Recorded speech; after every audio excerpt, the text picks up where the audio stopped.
YouTube. Last time we did Faction Re-Explained Part 1. Today we are continuing to watch every single Warhammer 40k Faction Re-Explained Part 2. First of all, we gotta say our thank you. Thank you, Bricky, for making the video and let us react to it. Very cool dude, so please check him out. This video is part 2 in a 2-part series on every faction re-explained. If you've not seen part 1, you were either snatched by the YouTube algorithm. We did see part 1 on Sunday.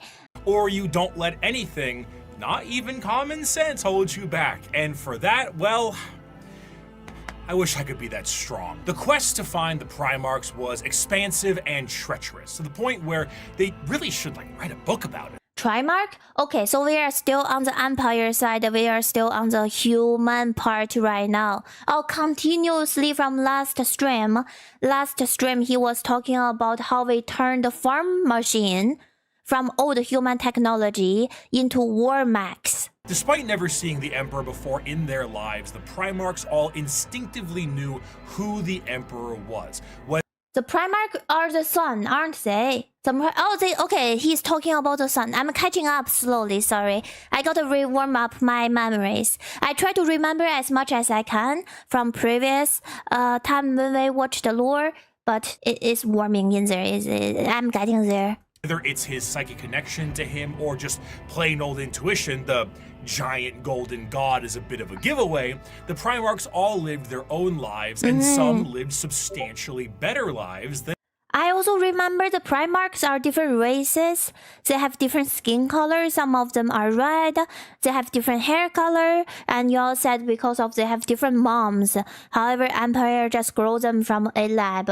And others. Rabute Gilliman of the Ultramarines rose through the ranks of his worlds and ended up turning an entire sector into a high-functioning society, where others, like Mortarion, lived on the poisonous hellscape of Barbarous under the boot heel of his own adopted father. When the Emperor arrived, some wanted to play a little bit of catch with their dad at first, and some...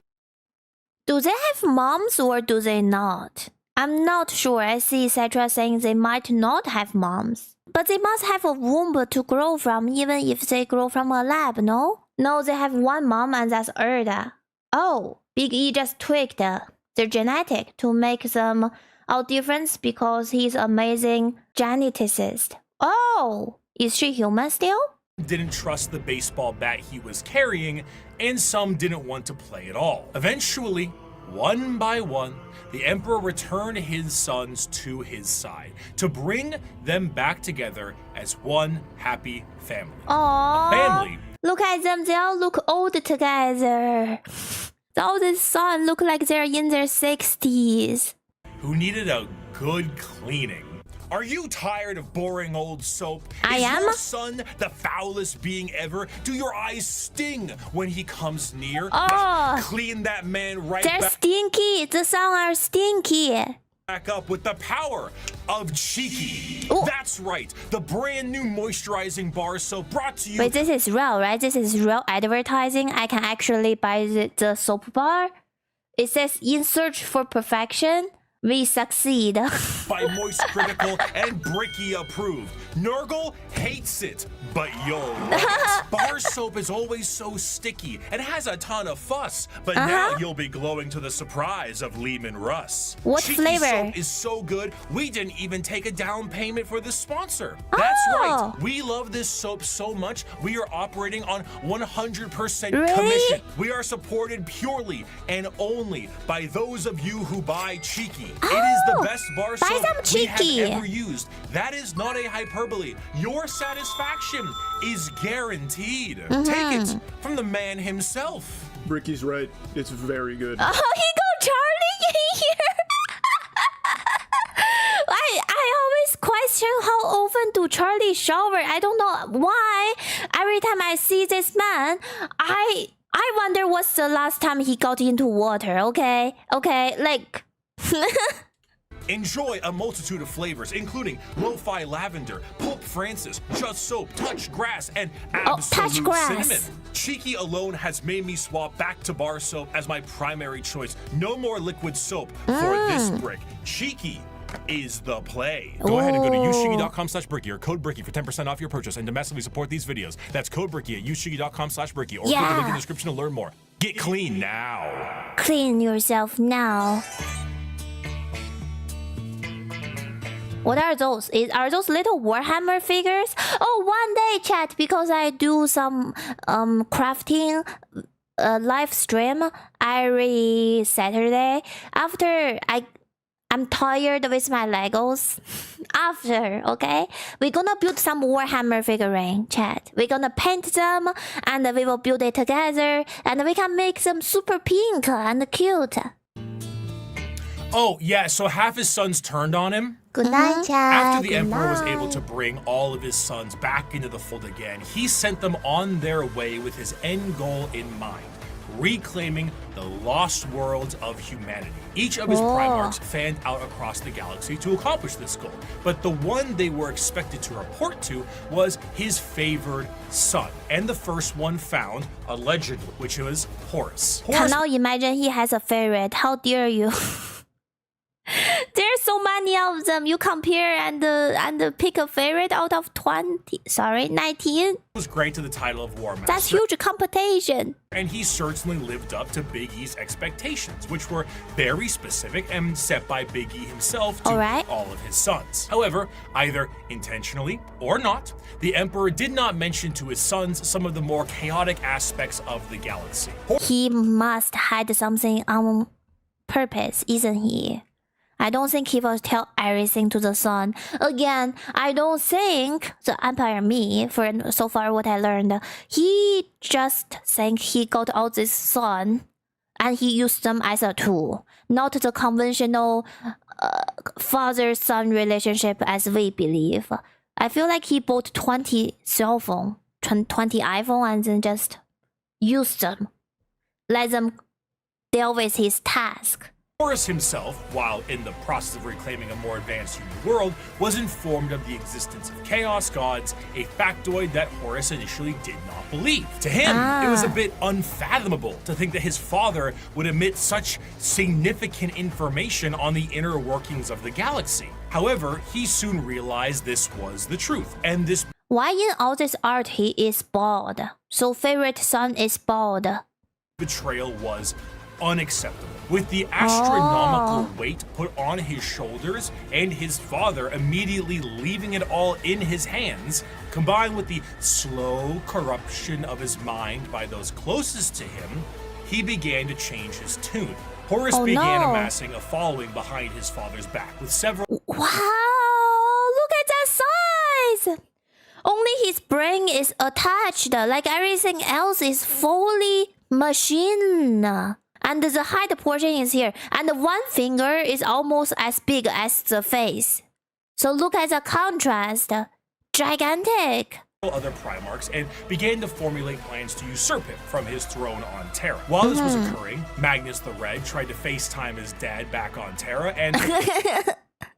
Magnus the Red tried to FaceTime his dad. I do question how do they communicate. Through psychic. Psychic means include telepathy and dreams. That resulted in the shattering of a protective barrier between Terra and the demons of the warp. Due to this damage, the Emperor was forced to sit on— So if they communicate through their dream and the psychic powers, they can't see their face. It is like FaceTime. On the Golden Throne to assure that it would continue to function. Ultimately, half of the Primarchs would fall to chaos, and the remaining half would fight back viciously against their brothers. Horus eventually gained the upper hand and arrived in orbit above Terra itself, and after antagonizing his father enough, the Emperor temporarily removed himself from the throne.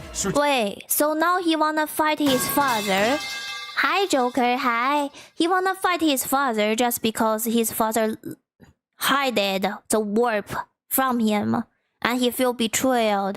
Oh, okay. Strategically putting his old friend there as a seat warmer, and went to confront Horus himself on the Vengeful Spirit, his flagship. The Emperor faced down his son, and after a heated battle and 64 novels, the Emperor managed to obliterate Horus on a 64 novels? That's a lot of book. If anyone have actually read all these novels, mad respect. Wow. atomic level, but not before his favorite son was able to mortally wound the Emperor. As the dust settled, I can't believe he is the favorite and he's hurting the dad. Traitors fled from But you are bald already. Why you got to make the thing even worse? Terra. The Emperor's body was dragged back onto the Golden Throne, where it sits permanently to assure that it continues to function. A corpse forced to constantly hold back the horrors of the warp and guide humanity with his pale light. That's so sad. He cannot die in peace. Like he just cannot die, because if he dies, so many things collapse. That light is flickering. From there, the remaining members of the traitors to the Emperor fled to their respective safe havens. These are the veterans of the Long War, the spiteful, and to them, the wronged. Those who would let the galaxy burn if it means the Imperium gets caught in the flames. Wow. These are the Chaos Space Marines. They're bad Space Marines?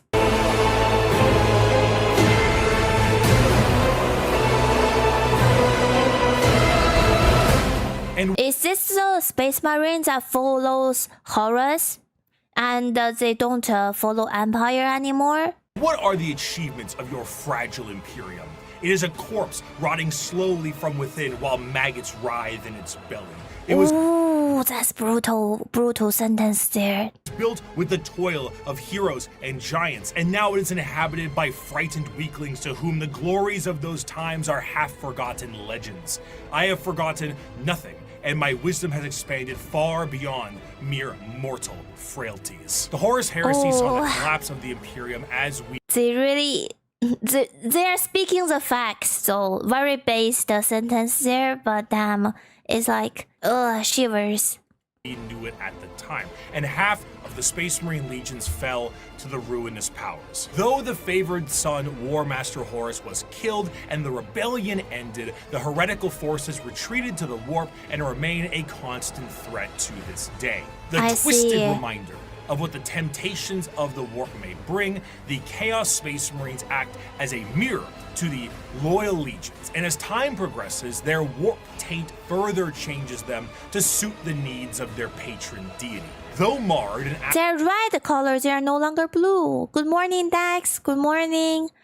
They are the traitor from Horus Heresy. Horus is dead in 40k. I thought he got turned into a puppet. No? absolutely mangled by the ruinous powers, they are still unmistakably Space Marines in stature and shape, and according to them, they have never been more free. Good night, Zell. Good night, sleep well. After the heresy, the loyal legions of Space Marines became very strict in their organization, and their separation into separate chapters with capped numbers and other formalities was done to prevent any form of heresy from happening again. The Chaos Space Marines are a bit different. Ultimately, these Marines are subject to the primary legions that fell to Chaos in the first place. The majority of these legions, the Black Legion, the Word Bearers, Iron Warriors, Alpha Legion, wow, there's so many type of Space Marine. The Night Lords are supporters of Chaos undivided, either enjoying the powers of all Chaos gods or sometimes shunning them altogether. But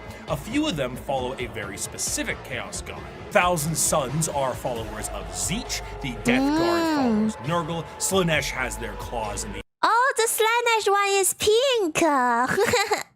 No wonder I like them. They're pink like us. Emperor's children, and the World Eaters are avid followers. I wanna make a Slaanesh Space Marine figurine. Question: do they all have the same modification on their body? Like we heard about Space Marine have 2 lungs, right? They also modify their eyesight, their hearing. Maybe they all follow the same procedure, but wearing different armors. That's why they're still Space Marine. From there, the legions themselves are separated into roaming war bands that may go under their own unique names or may stake a claim to one of the primary legions. Most of the gear and armor of a Chaos Space Marine remains the same, but stylistically it changes quite a bit to reflect the intention of the legion or their patron god. The Death Guard's armor has become rotted and full of Ew. They really. Oh, I see the Papa Nurgle here. Gaping mouths and I see the connection.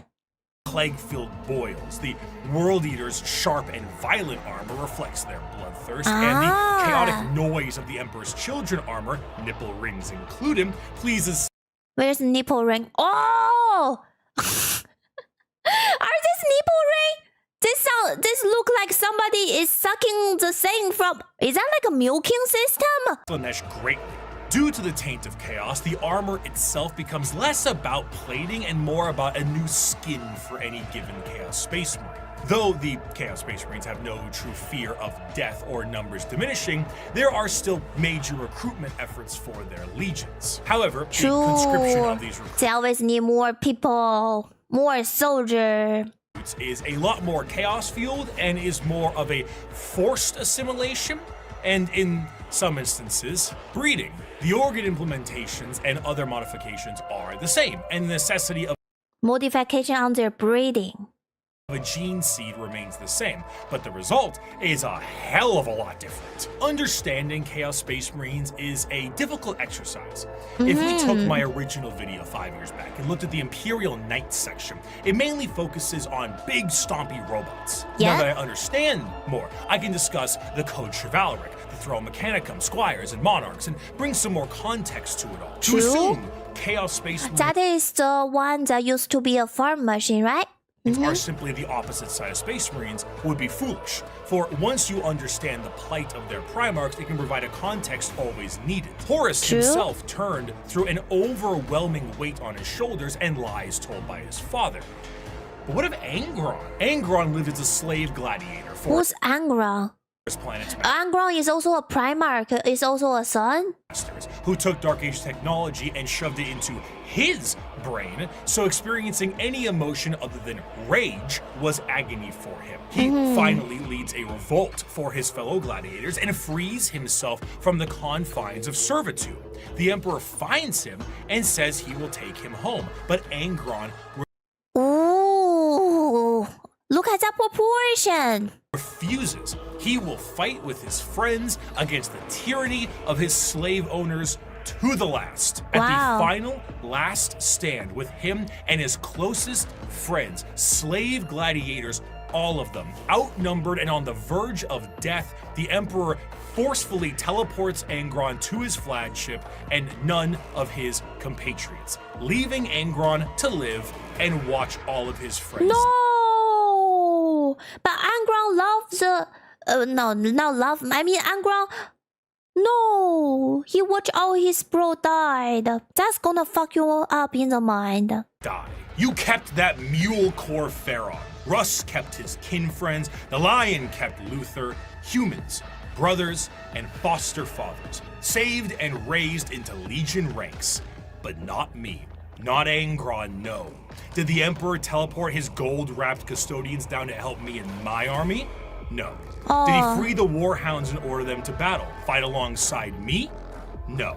Did he save my brothers and sisters the way he spared and honored the lion's kin? The way he honored Corferon? No, no, and no. No mercy for Angron. Angron the Oathbreaker. Angron the Betrayer. That's so sad. I see the reason he got so angry now. Conrad Kurz lived as a lonely boy, scrounging the dregs of a hive city plagued by Oh my, oh man. Yeah, Empire be like, stop being silly. Angron, we have a galaxy to conquer. And then he just teleport him.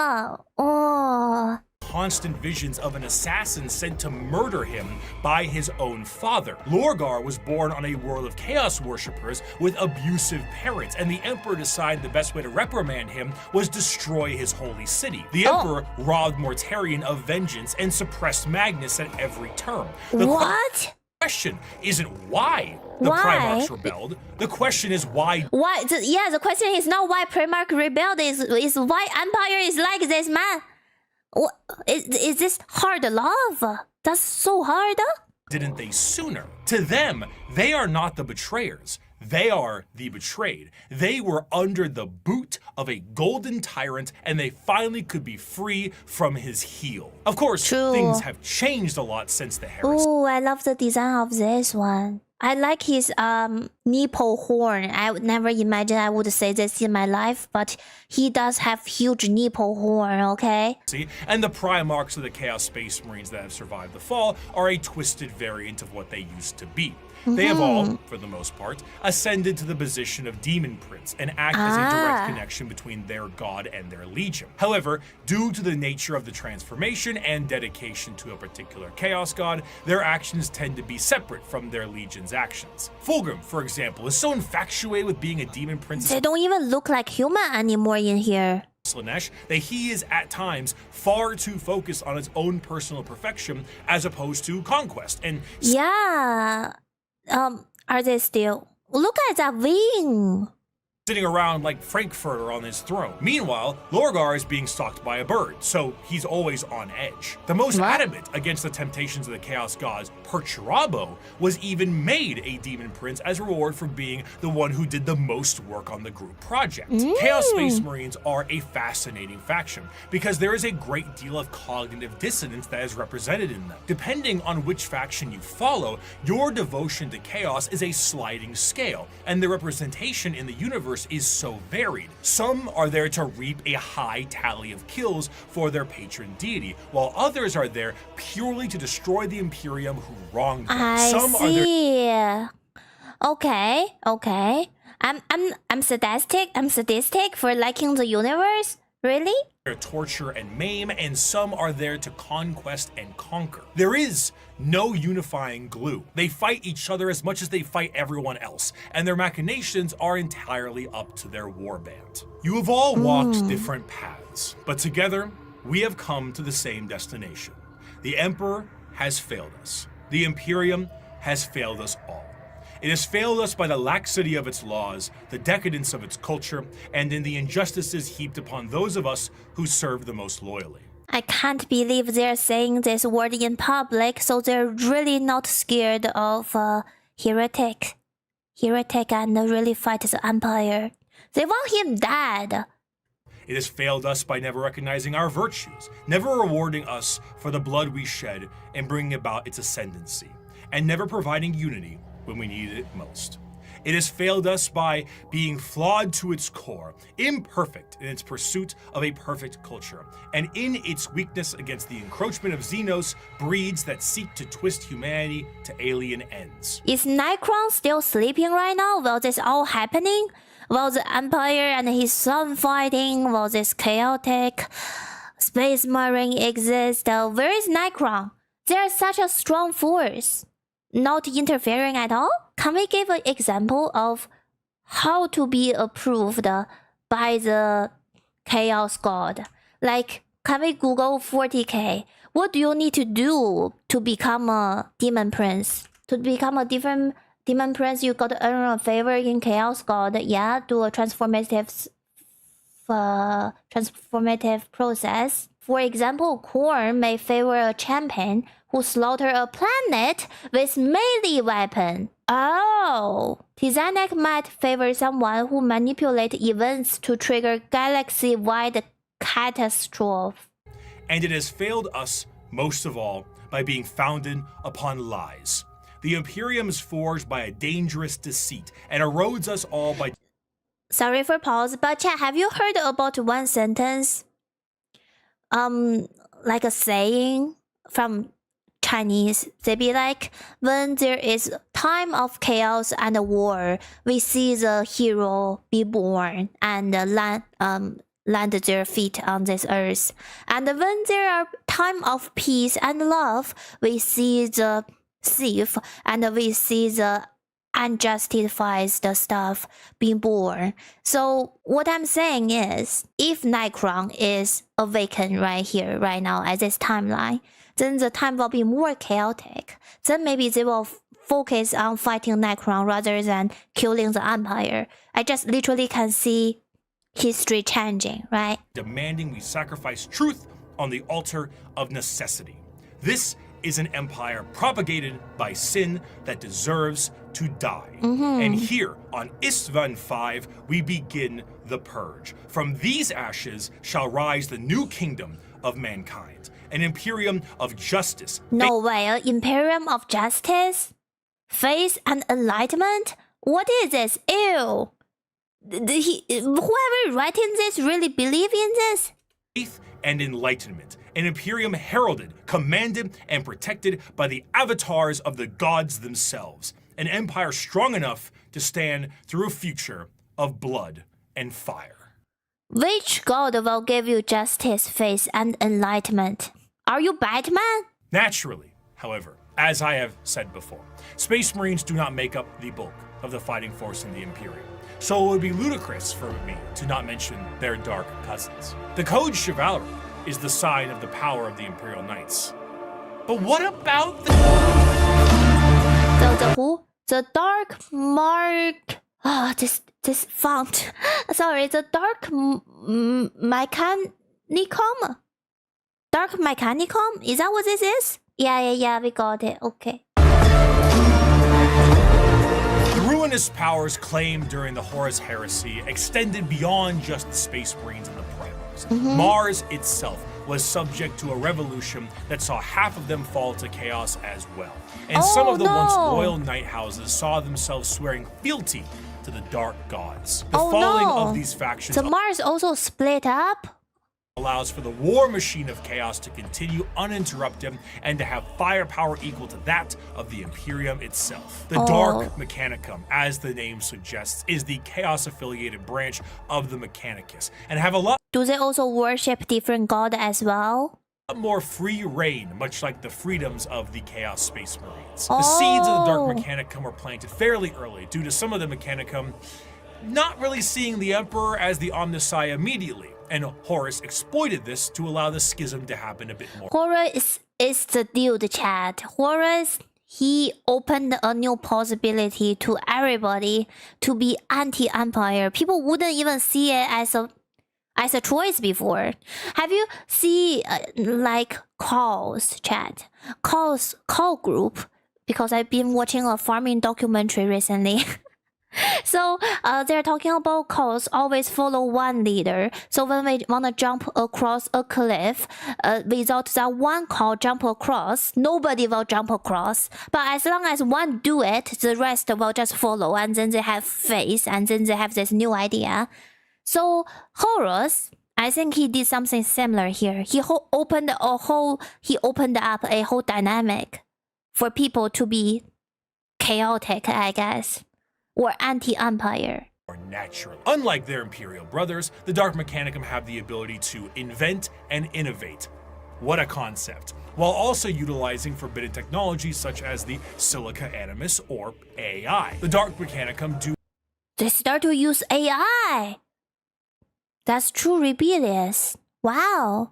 have their own desires to find lost technologies and put them to use, but they're more interested in taking ancient and forbidden technology from Imperial worlds and activating them for their own purposes. Because what good is a bunch of knob and tube wiring if you don't overload it with as many extension cords as possible? However, instead of Yeah, with strong power, better use it.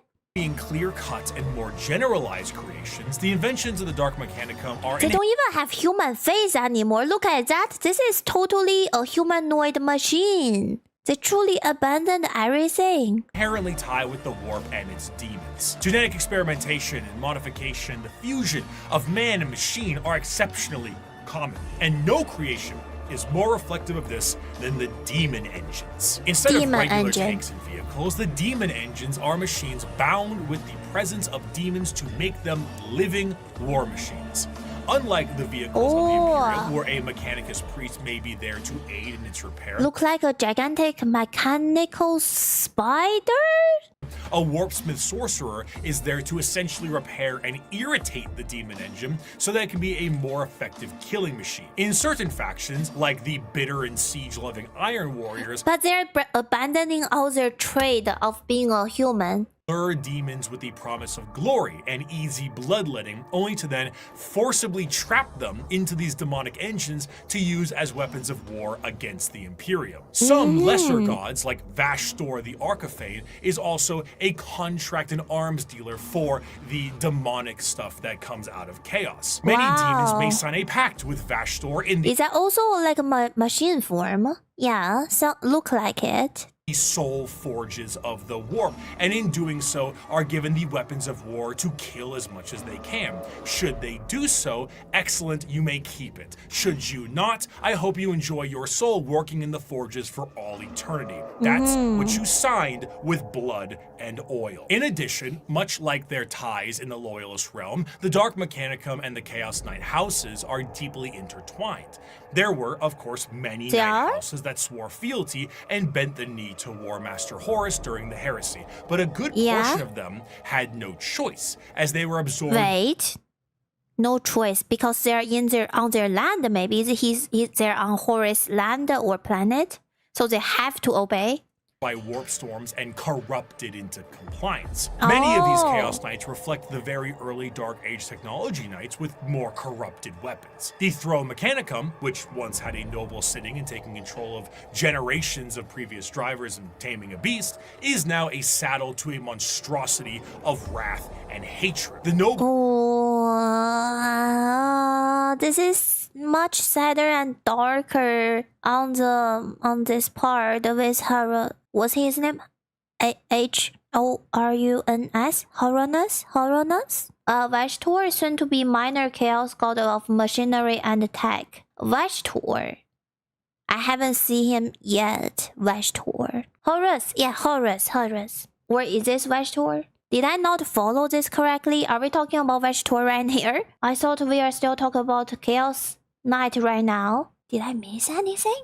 Vashtor was the guy before. Is now a saddle to a monstrosity of wrath and hatred. The nobles of the Chaos Knights fight to aggravate and bring the machine to their will while combating the corrupted minds of their fallen ancestors. Okay, so I don't think... don't worry about Vashtor. Maybe he will show up later. Maybe before all this, I think there's a demon art and I question, is this Vashtor? This guy? He is the god of machinery and tech. I love how Vashtor fight. He just look at something mechanical and it started disassembling. What do you mean disassembling? He just pull out his little tool and start to unscrew them. Knights reflect the very early Dark Age technology Knights with more corrupted weapons. The Throne Mechanicum, which once had a noble sitting and taking control of generations of previous drivers and taming a beast, is now a saddle to a monstrosity of wrath and hatred. The nobles of the Chaos Knights fight to aggravate and bring the machine to their will while combating the corrupted minds of their fallen ancestors. True. Now they're hearing the voices while they're in the machine. It's even worse. Also, I have a question and I have an idea. Vashtor, if he curses tech to break, isn't he like perfect for fighting the Empire?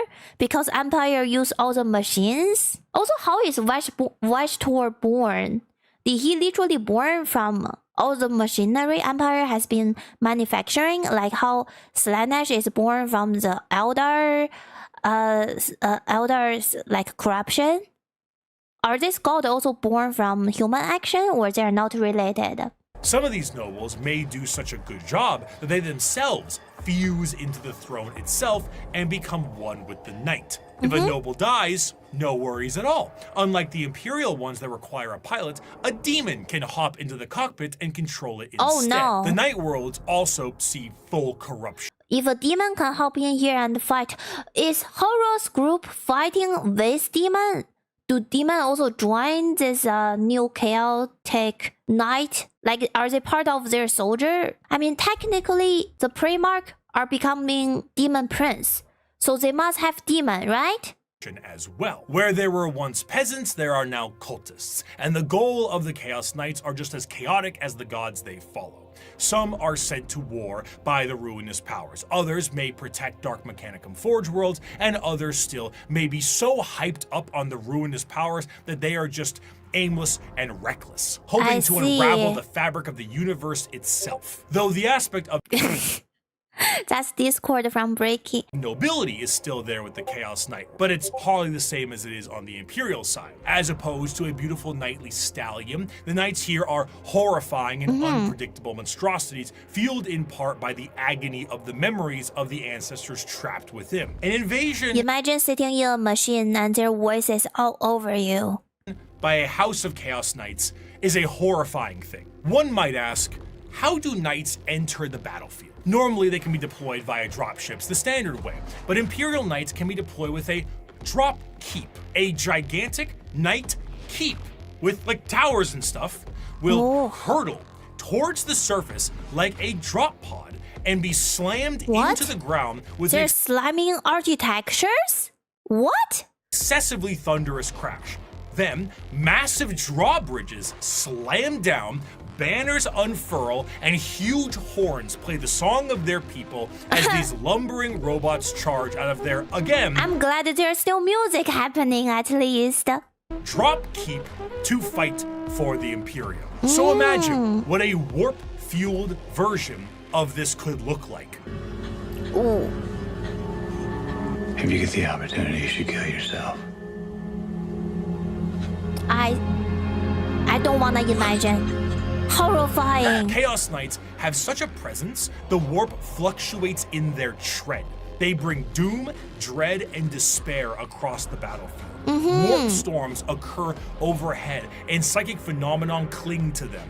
A Chaos Knight will arrive either in some warp-debased platform, or perhaps a portal itself, or climb out of a pool of blood. See, without rules and regulation, the Chaos Knight is far more scarier and brutal than the Knight following Empire. That's what I'm scared of. As the air gets heavy, the enemy feels a crippling sense of paranoia, and the sky begins to rain blood, acid, and God knows what else. The horrors of the warp have resulted in a dramatic change in technology in the favor of their forces. Though in practice, it is a horror beyond comprehension, their baseline desires don't seem that radical on paper. Do they even have any moral? I don't think they do, and they don't have any emotions if they turn them off, and they have sound in their voices in their mind that's always ongoing and raging and misleading. This is a horrifying killing machine. And they also got AI, right? They are creative builders, working to innovate and improve technology while utilizing anything they can. Yeah, that's the thing. They're using AI and improving all the technology. So they have whatever Empire has and making it, I don't want to say better, but more crucial for war. Accomplish their STEM goals. Looking at the dark forces of chaos and the Emperor now on his golden throne, humanity is fractured. The Emperor himself is the guiding light for warp travel for humanity, and in being that exists as a beacon for the entire species. Without him, things would get somehow worse. Therefore, he needs his protectors. He need to wake up. Where a Thunder Warrior wasn't enough for his armies, and half of his Space Marines turned traitor, the Emperor's personal bodyguards are something else entirely. They are not the fallible Astartes, nor are they a nightmarish concoction of organs and indoctrination. They are built and gene-crafted with science bordering on magic. They number 10,000 strong, and each of them is a hero. They are the Adeptus Custodes. Rare is the battle where an emperor's custodians outnumber our foes. We are ever beset, surrounded upon all sides by heresy and foulness. All part and outside by heresy. That is indeedly real. Is Terra itself. Yet, like the throne world, we stand resolute, indefatigable, indomitable. Let the enemy come. Let them darken the horizon with their numbers. Still, we will prevail. Though they're like... Every time I hear the sentence from the Empire side, they always fall with justice and heart and pumping blood moment. Be like, let's fucking go. Let's make human great again. Like those kind of feeling. I like that. Emperor sits rotting on the golden throne. His talons remain sharp. The talons of the Emperor was the name given to the most elite forces at his disposal. The left hand of his talents comes in the form of the Sisters of Silence, psychic blinks that scour the galaxy to claim souls to fuel the Astronomicon in the form of the Great Tide. 1,000 psychers sacrificed daily to keep the Emperor of Mankind alive, dragged. Yeah, we heard about that, which we also understand 1,000 psyker daily compared to this whole galaxy of human with huge population is workable. I was worried 1,000 is too much, but then I understand there are so many planets. On one Earth, we have, wait, how much right now? We have 8 billion people on Earth right now, and they have multiple planets of human on them. Into the black ships of the Silent Sisterhood, the right hand of the Emperor's protectorate, his golden bodyguards that serve him and only him. Wow. These are the Custodians. While the members of the Space Marines went out to take back the galaxy, the Legio Custodes Wait, is this why we call them the Banana Boys? Because they're golden? They're yellow colored? back and kept a close watch over the Emperor himself. The Custodes are, in a sense, similar to Space Marines in that they are genetically modified super soldiers clad in power armor, but that is where the similarities stop. Their genetic makeup seems to be made from the Emperor himself, or at least something quite close. And the precision of their creation predates the development of the Space Marines and even the Primarchs. Unlike they dress and look a little bit like the Golden Knight from Elden Ring. Look, this one, right? Also on Earth, there are 380,000 people are born every day. Imagine 1 million plants. That's like 100 times Earth's population. True.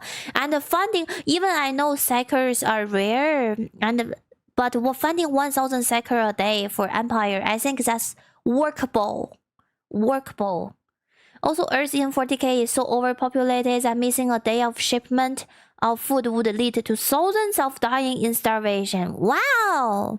Space Marine recruitment, where there's a process undertaken when a subject is at least somewhat grown, a custodian's process begins at infancy. The methods in which they are made are a secret, but what is known is that at the very beginning, each custodian was made by the Emperor himself. Regardless of the bioalchemical process, the process is exceptionally long and grueling, and only a handful of long and grueling?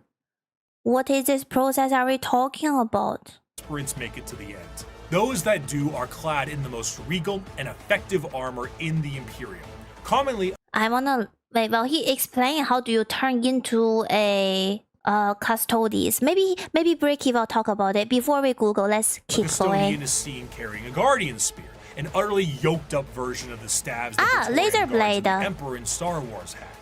They are also clad with specific shields and blades, but the most interesting thing with all of their gear is that due to the meticulous and dedicated maintenance and preservation of their armor, Big shield protecting their gear, these items are the same ones they used 10,000 years ago. The custodians do not age biologically, so some of the veterans in the guard may be several thousand years old. And unlike the Space Marines, 1,000 years old, 1,000 years of knowledge in their brain. Experienced soldiers. Wait until you learn about hive cities and hive world, their vast overabundance of humans. Okay, we will see. But I don't think they will be talking about in this video because the video talk about factions. Also, custodes, aka the single scary thing you ever want to face from the imperialism. Each individual warrior is very lethal one-man army. That is genuinely not exaggeration. It's an understatement. Sound like it? People are telling me there is only little bit lower powered than Primarch, right? And there are only 19 Primarch. So also Golden Throne is breaking because of Empire invented 10,000 years ago and no one know how to maintain most of it. They need 3,000 to 4,000 sacrifice per day now. We need the deal to wake up! Try to think about it like this. Space Marine are mass-produced super soldiers. Each custodian is an art piece, each of them Mona Lisa of genetic engineered that was made through toughness and care. See, that's what I wanna know. How do you make a custodes? We are talking about this genetic engineering. What really happened? Like, in the okay, I'm gonna Google this. Let's just Google this. Yeah, how each one is so unique work of Empire. How much is this apply after his interment of Golden Throne? Creation. They use technology dating back to Dark Age of technology. He made the perfect consoler, bodyguards, and warrior. So they also are okay, made from lab. Custody began their life as infant, son of noble house of Terra. It's a mark of incredible prestige to surrender one's child to the most glorious and the calling within the imperialism. Many notable clan among the Terra, while valiantly giving up almost entire generations of newborn son to earn it. I see. Oh, then each aspirant endures thousands of hours of such psycho indoctrination and mimic conditioning. Their education is mercilessly absolute, information beating into the metal of their mind, but at a punishing rate that drives any man mad. Wow! They have to be knowledgeable, strong, physically and spiritually. They must grasp not only tenets of warfare and death and dealing known to mankind, but also expand their mind in far more esoteric direction. History, geographic, philosophy, philosophy. I don't even know what is theosophy. What is theosophy? He did say it's super secret method. DAOT was the only reason custodies exist. Shame Chaos God was born from tech. What's DAOT? Basically, an infant enhanced with biology and chemical instead of surgically. I see. There is no record of making custodies yet because it's greatest secret of empirism. But question also is, why can't he mass produce it? If they are that strong, the AOT is Dark Age of technology. That's the shortcut for that. Okay. They fight entirely as a solo force. When a line of custodians is holding back waves of enemies, they operate independently. There are no battle formations, there are no squad tactics. Each custodian is the main character, trailed by serfs and servitors, tasked entirely to reload their weapons. They fight with a singular purpose, if not action. So they fight to protect. You cannot, they are also tailored per candidate.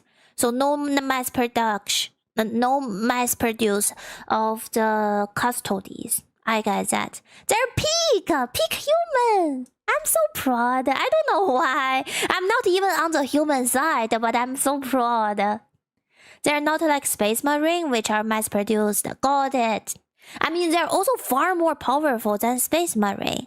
Groups of custodians will dispatch enemy after enemy, their spears coming within inches of each other, but never close enough for a killing blow. Their strikes are intentionally defensive, allowing their opponents to attack 1 to 2 times before parrying and ending their lives. Each strike deflected is an opportunity to... I also love they all highly looking like human. Look at that. They got their human face and human hair. You know why, Chad? I really want human to look like human. Because if you look like orc. Slanesh look certain way too. I want us to not completely look like a machine. I want us to maintain some identity as how we are born, you know? Like in this universe. Know their enemy more and learn from their patterns. They are truly the Emperor's bodyguards, masters of close combat, enemy knowledge, and reactions measured in milliseconds. I also don't like how the Mechanicus, that's their name, right? First of all, they don't look like human, and they don't have they can turn off their emotion, and they seem like they don't have a high moral ground. But this one, they look golden and they protect. And they have knowledges, they can react, they have feelings. I like all of that. Custodians are a part of the Adeptus Terra. The members of the Guard only answer to their own leadership and the Emperor himself.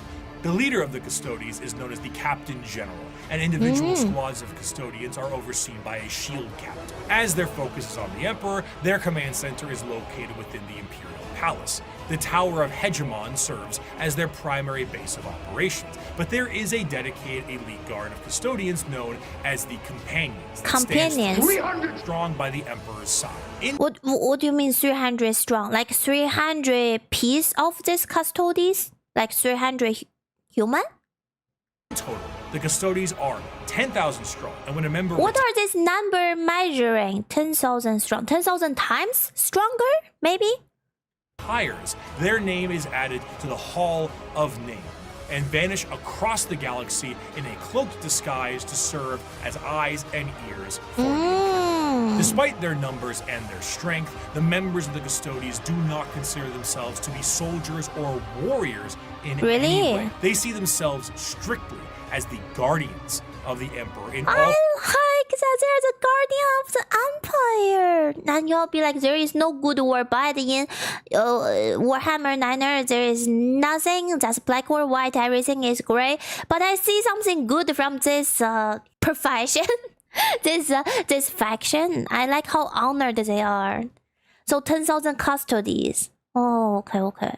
300 like Spartans who fight in Parasan as a hot gates.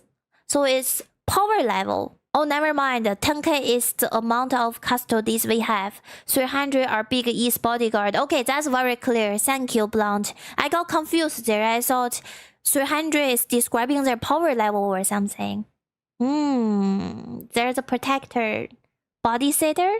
Facets of his presence. This extends beyond the physical. Custodians believe they represent the guarding of the Emperor's ideals and philosophies too. Yeah. Their gains are both physical and literary. They are the protectorates of everything the Emperor stood for, and in doing so, they have a belief. They believe in Empire's idea. The Custodians are also artisans and scholars, in addition to being the Golden Guard of the Golden And they're also smart. Throne. However, due to this nature of being protectorates, they have a very strong view when it comes to the Space Marines and the Primarchs. The Emperor himself had insinuated many times that once the galaxy was brought to heel, that there would be no need for the Space Marines anymore.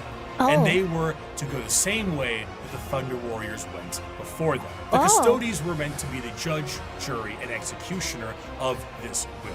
And are So they're waiting for peace to happen, and then they are gonna slaughter all the Space Marine? All of the Space Marine. That's a lot.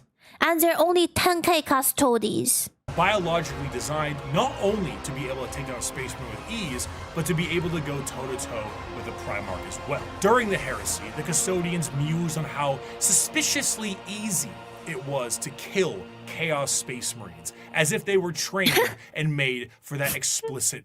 Earlier we talked about how Chaos Space Marine are so strong, and now they be like, yeah, easy peace. Not a big deal at all, okay? For us, just like killing ants, I guess. It's the original plan, but horrors happened. Right. Also, Empire forgave anyone who offended a custodian. Not only can you not beat them in a fight, they can roast you in court. Yeah! They also can literally talk very hardcore shit to you with history, with philosophy, with like a word you don't even understand what they mean. These people are strong, like mentally, spiritually, and physically. I don't know. I really like this faction so far, chat. So far, this is my favorite. With the Empire, this is my favorite group of people. Constantine Valdor, one of the closest advisors of the Emperor, was asked if he ever disagreed with Big E on something. And he said, once, with the formation of the Primarchs. I feel I do my best, but they don't. Let me ask you a very fair question. What do you do successfully? Quickly.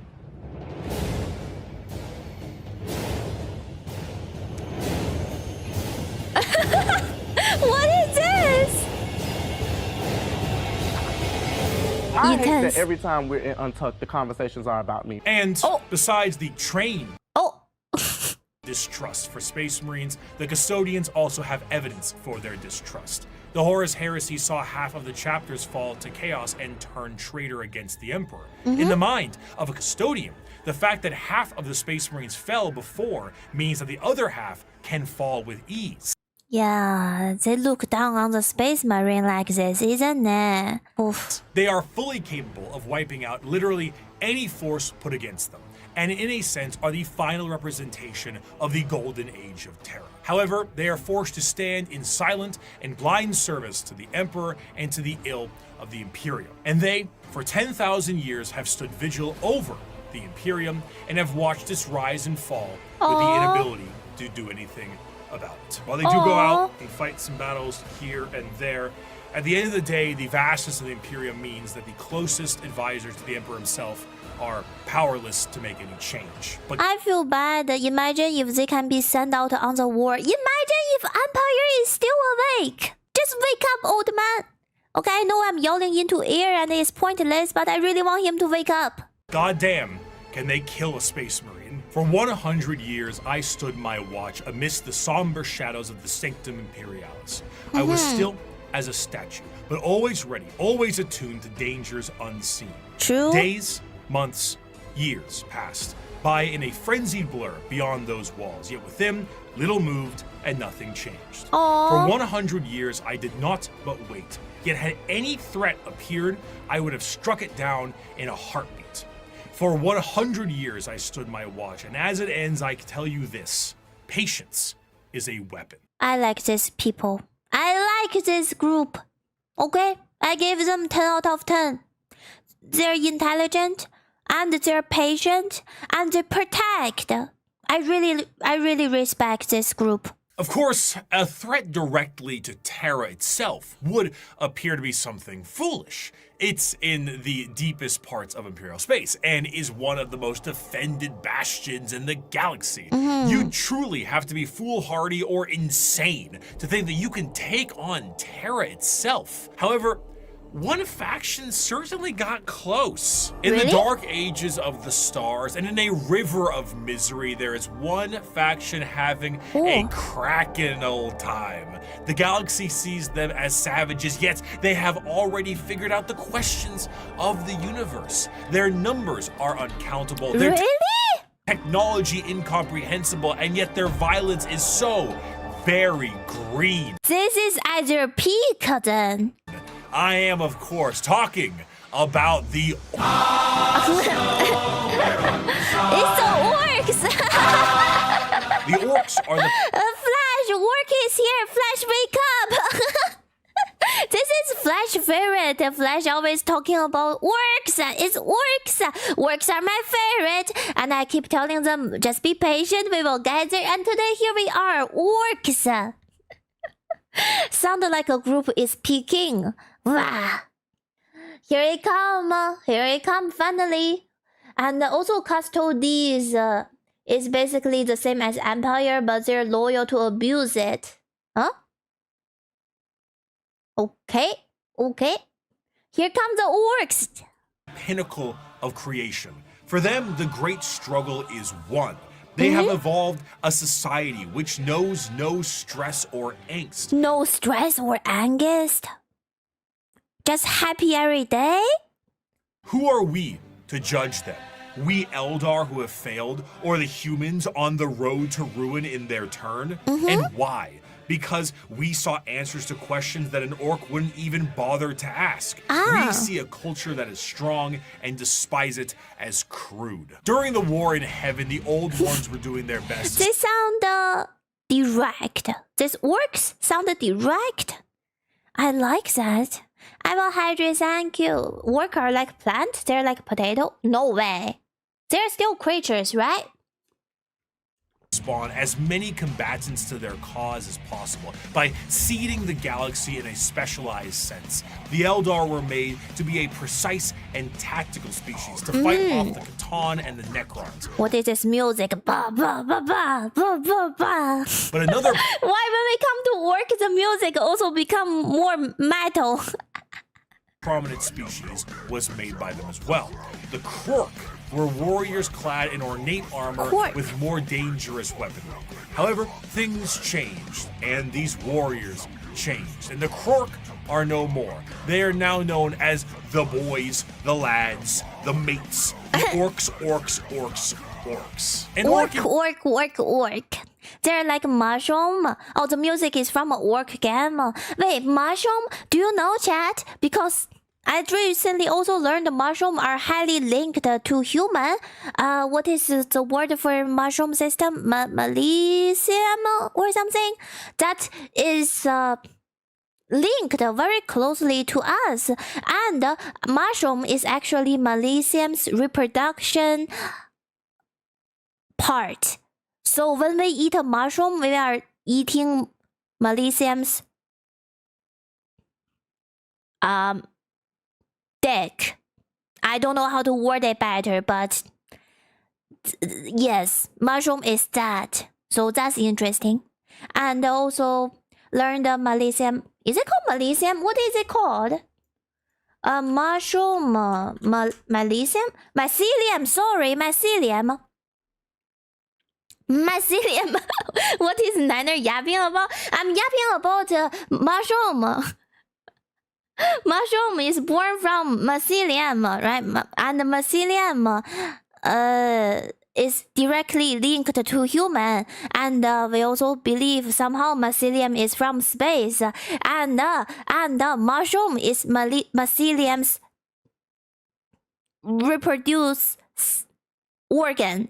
So we are eating their reproduction organ when we eat mushroom. Anyway, very random mushroom talk. Sorry, chat.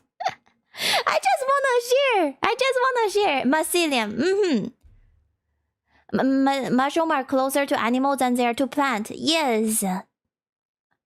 So maybe if orcs are related to mushrooms, then we as human relate to mushroom. Then maybe we are related to orcs. Do you see where I'm going? Like, you see that? We, orcs, can be friends because we're related genetically. Orc use the power of imagination to get stuff done, so Shuta no Daka. Lies? Sorry. It's his heresy.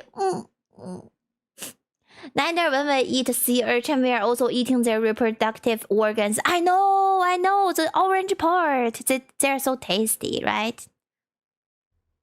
You still on this stuff? Yep. Now I'm 30 minutes in. I have 1 hour left. 40k looks like an orc in most other fantasy media. Hulking, warlike monstrosities.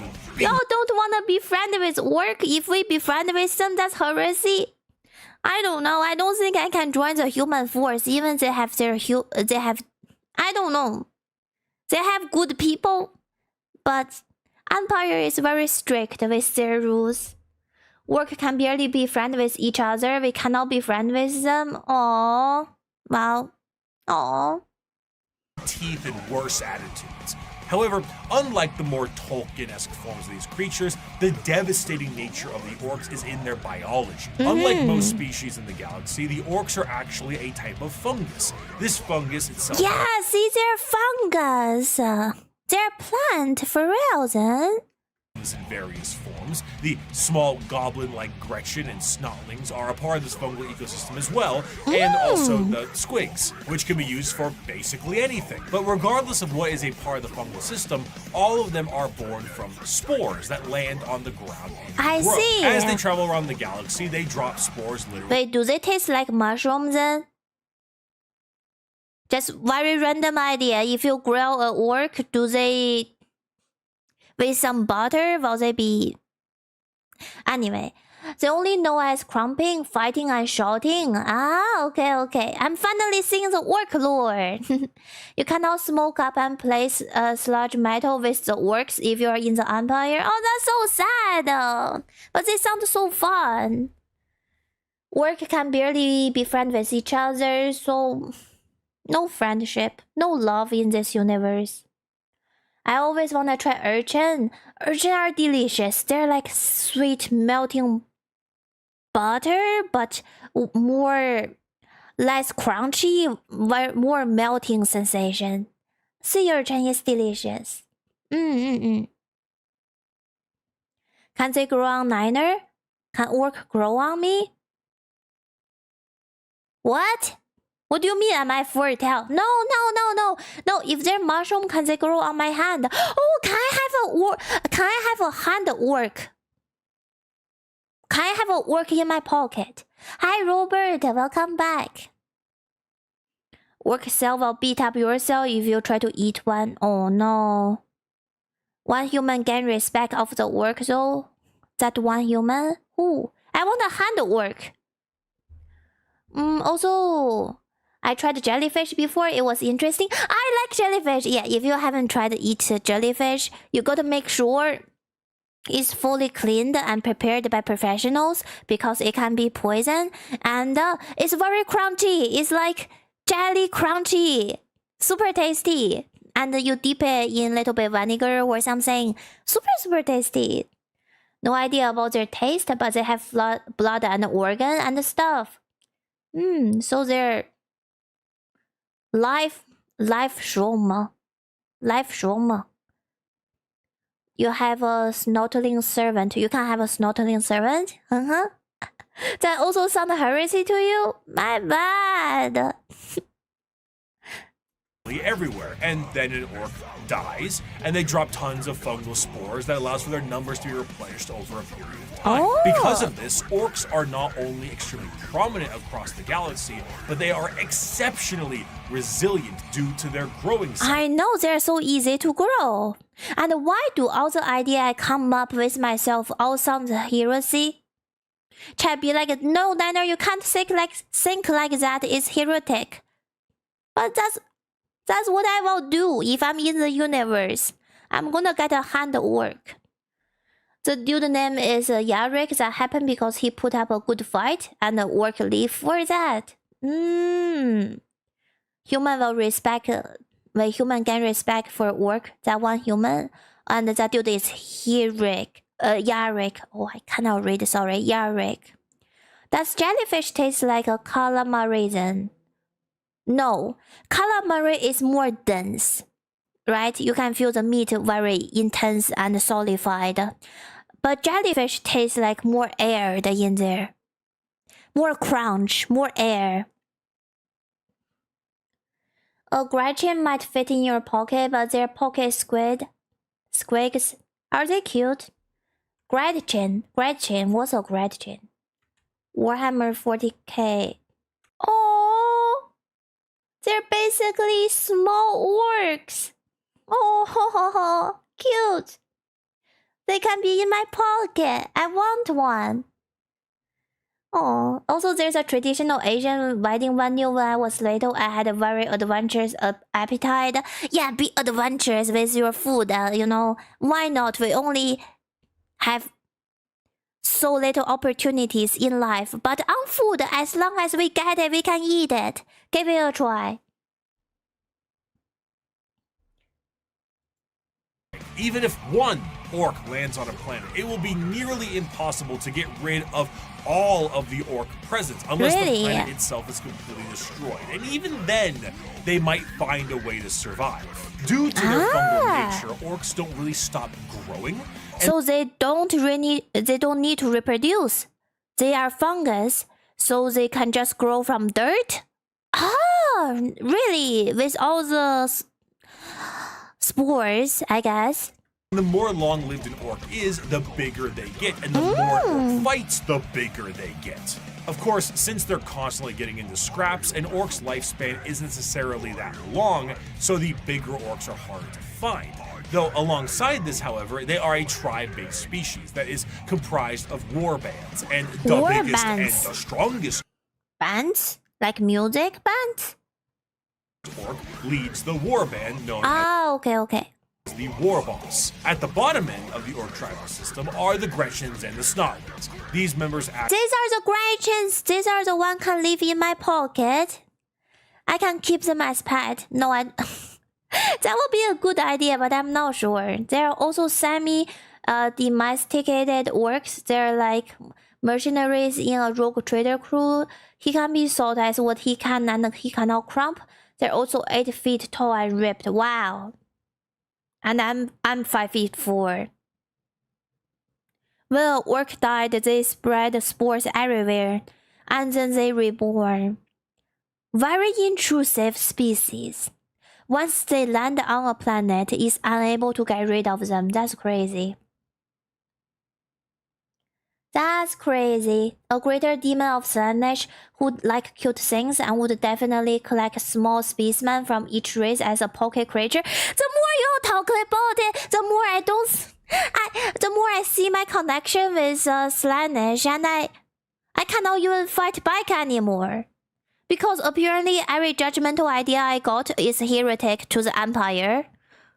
And surprisingly fitting to the ideas of Slanesh. And we are pink.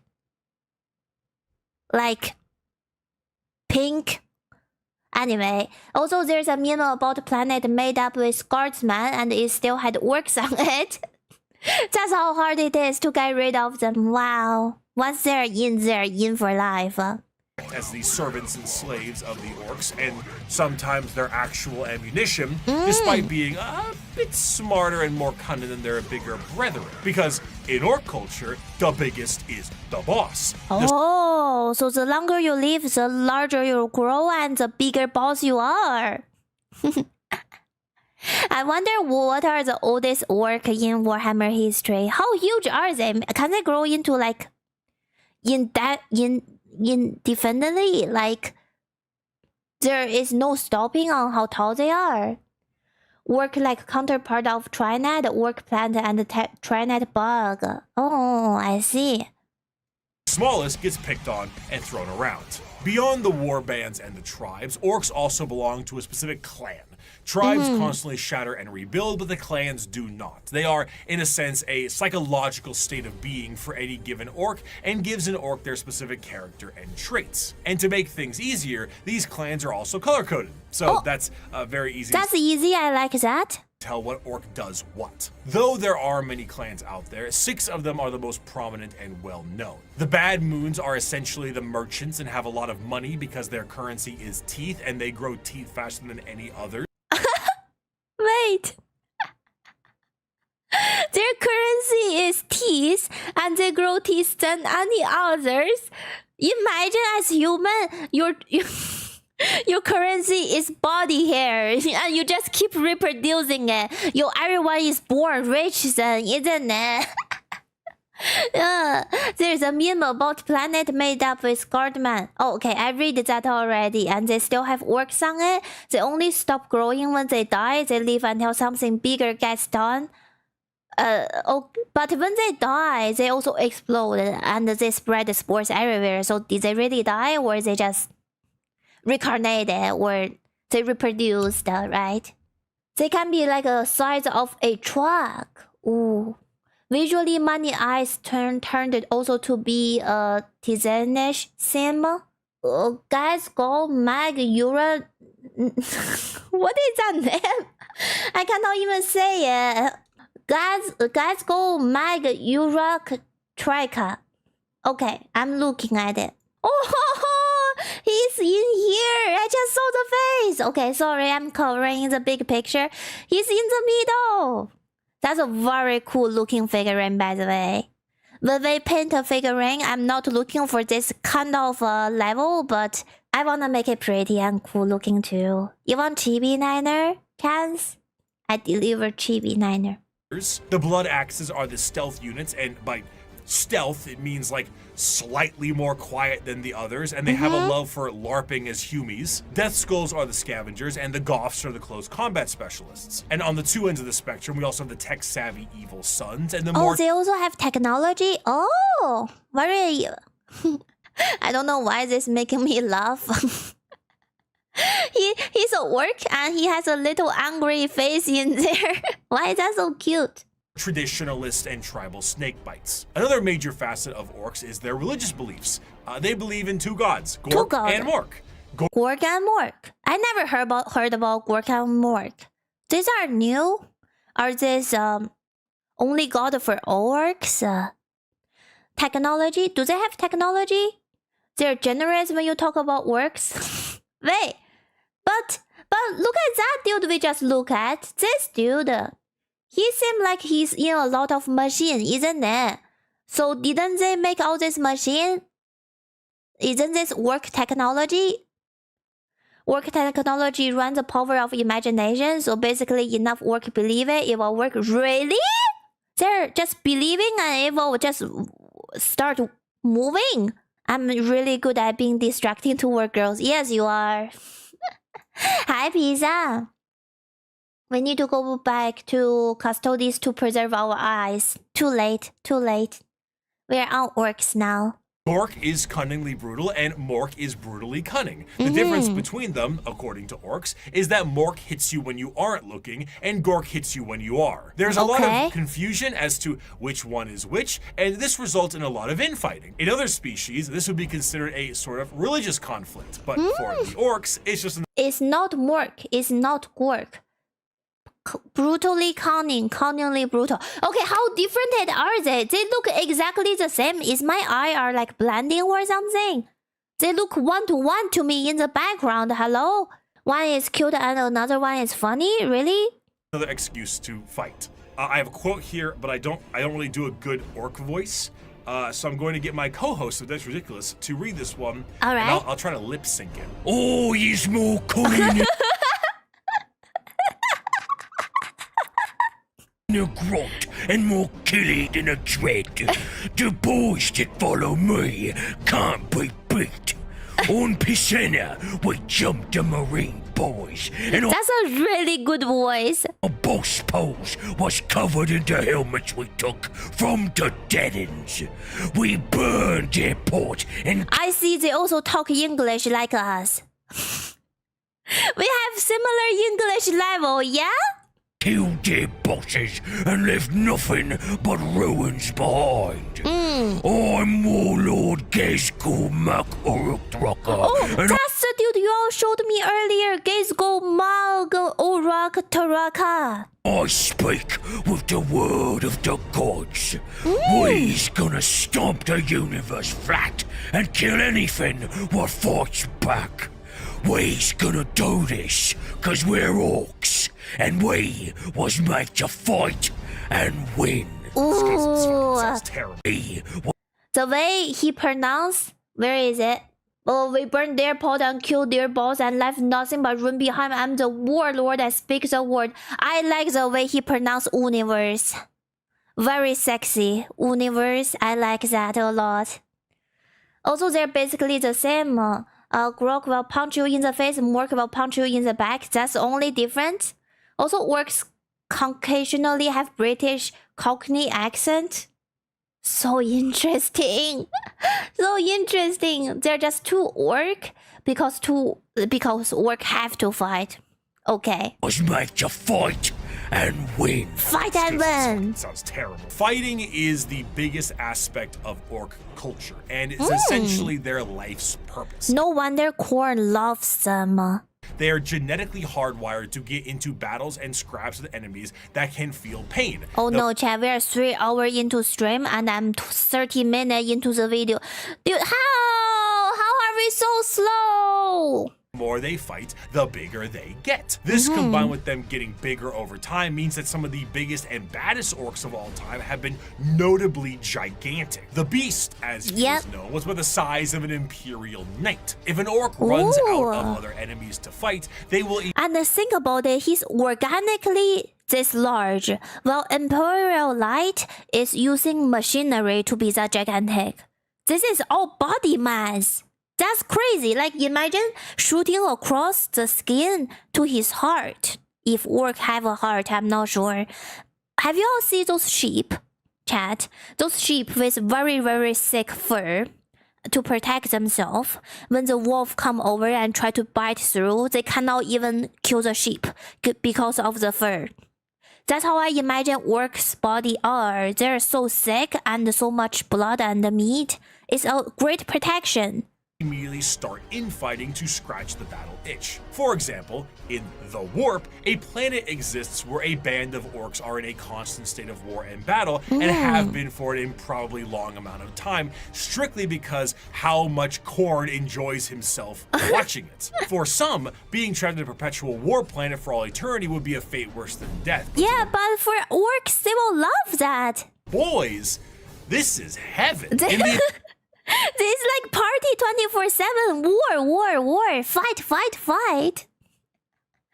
Orc do have a heart. To be fair, larger and richer orc wear their version of power armor. Okay, so they also get machinery to make them even larger. Cool. event of a particularly big battle, a massive amount of tribes and warbands will unite under what is known as the Wa. The concept of a Wa covers a few bases. Why he say it like the Wa? Why is it the Wa? First is the group aspect of the massive green tidal wave of orcs fighting for the same cause, the cause being the second base. But the most prominent aspect of the Wa is the psychic aspect of it. Remember, Is that try to sound like British? How they pronounce the word like the Wa? Also, the mic on the orc will be power armor and they look like the mic. Okay, I think I'm getting that. The Wa to the Wa. remember how the old ones made the Eldar and all the Eldar are psychic? Well, the orcs are too, kinda, but just not as much. Only a little bit of it. And they often don't know how to They also have a little bit psychic power. Is that the power of belief we were talking about? They believe red is faster than red is actually faster.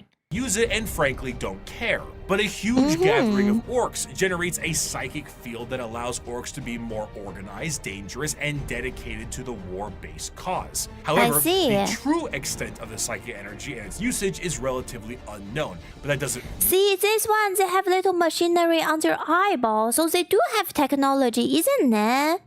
Or how do they do this modification? We are a tank. A group of orcs are now a tank, and you just believe, yeah, we are the tank, and we are really the tank. The power of war. Communal psychic power is, I suppose. Ah, okay. matter considering the outcome 90% of the time. In a similar sense, their ragtag technology and weaponry is also a mystery to most who encounter it purely because of that Wa energy. The Wa energy. technology the orcs use. Why he do the? Why does he do the finger thing? What? It's real technology. It's still metal, isn't it? To be held together with duct tape and plastic glue. And crude What? doesn't even begin to describe it. Their guns seem to have an inordinate amount of ammunition and firepower, and they are seemingly able to put things together on the fly in the middle of combat. The Imperium is of the mind that the orcs' weapons and machinery only work due to their innate psychic ability, but That's crazy. They are fighting the war with Lego gun, with glue, and they're somehow winning a place in there. realistically, orc gear hardly works in the first place. Weapons blow up in a Bugs Bunny-esque manner all the time, and their war buggies can collapse in the middle of battle. Just because it works a handful of times does not mean it's an effective weapon. But this doesn't stop the orcs and their green tide. To really understand the power of the Wa energy, orcs can operate purely off of belief. Believe. Just gotta believe. Now, a misconception is that orcs believe something is real and it happens. But that isn't true, because that's just one orc. However, there's never one orc.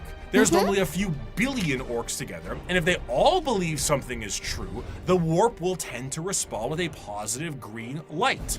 Oh, this is also kind of linked to their fungus root, right? Because fungus is collective, conscious, like organizations. Ah, so they all have like communal beliefs. Purple orc are the sneakiest, and you'll never see a purple orc. Sometimes. Do the red ones go faster? Well, with enough orcs, yeah. How does an orc buggy with an engine block that's just a boulder with vroom vroom written in chalk work? Who cares? Orcs breathing on a ship with a hull breach? Go ahead. An orc went back in time to kill a version of himself so he could have 2 of his favorite weapons. It is shenanigans. Because what? He went back in time to have his favorite weapon and that worked because they believe. Time travel is possible as long as you believe hard enough. This is what I'm learning from the orcs. Purple orc are so sneaky even Niner thinks they don't exist. Is purple orc like even real? Huh? Also, orc, the God Empire is too cool to die. God Empire, damn, I wish I was dead, but I cannot. Do y'all think Orc Empire is alive because orc believe he is too strong to die? Is it one of their magic, maybe? That Empire is still sitting on the throne as a doorstop. A group of Empire Guard were holding a position and ran out of ammo. A commander had the idea to make the gunfire sound, and the orc believed they were shooting and were dying. So 6 orcs start charging the guardsmen and screaming, I am tank, I am tank, I am tank! And didn't fall or dead because they actually believe they're tanks. Oh my god, I'm laughing with tears in my eyes. The power of imagination, this is so unreal.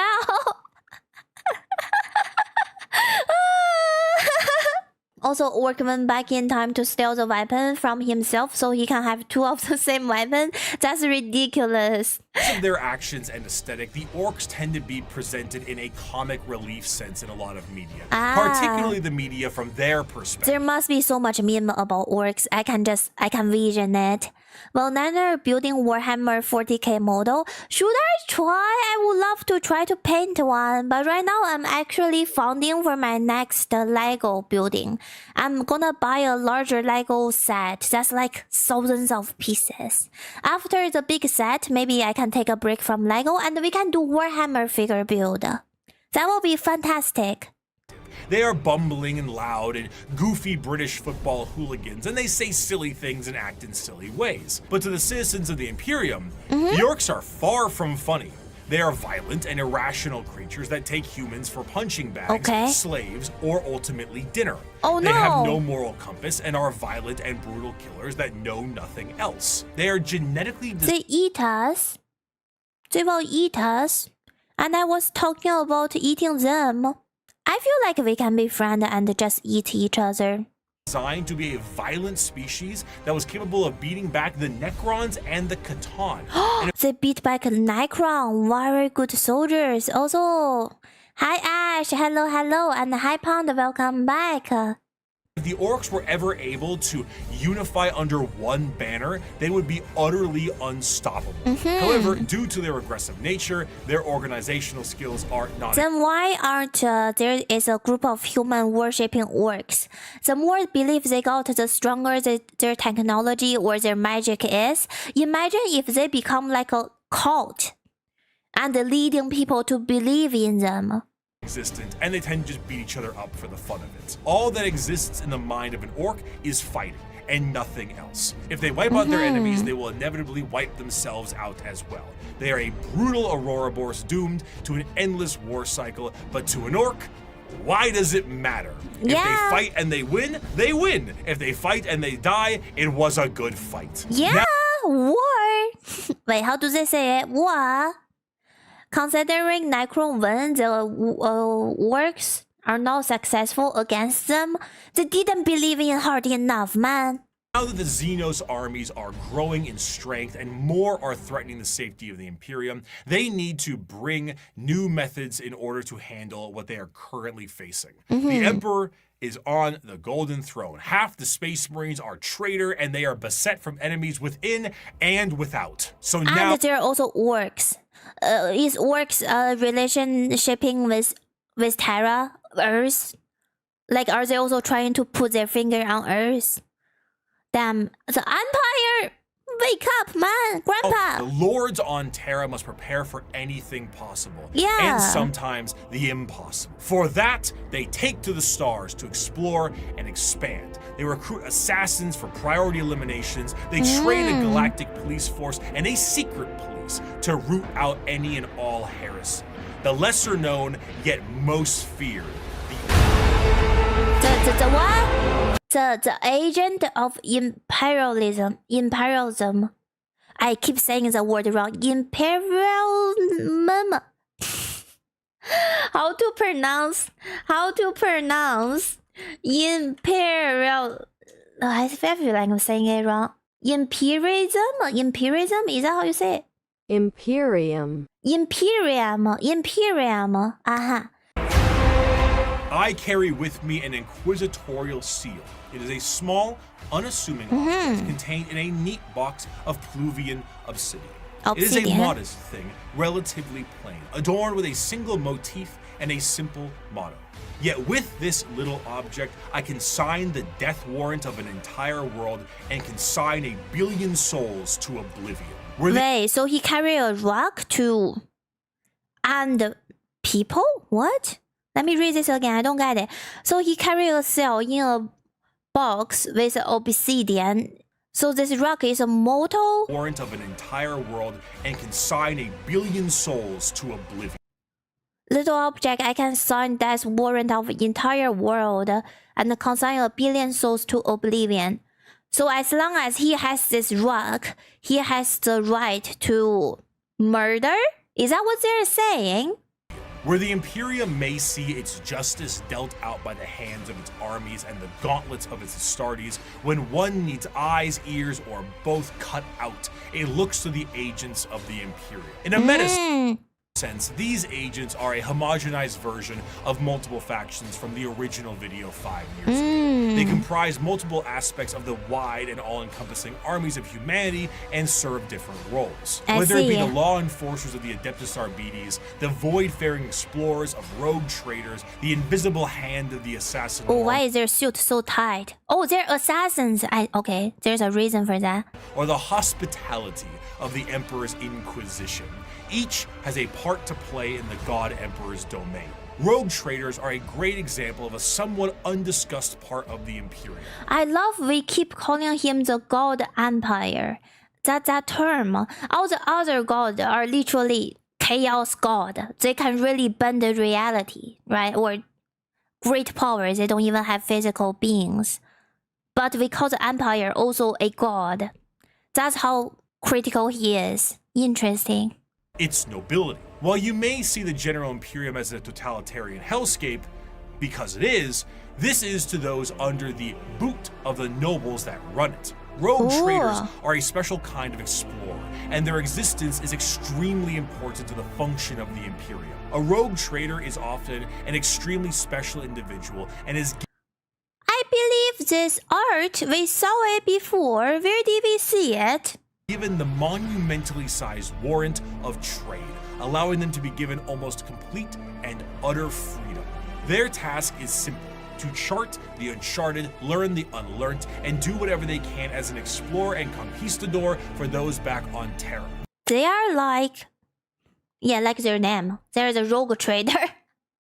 They get new information, new item, new knowledges, and serve the Empire.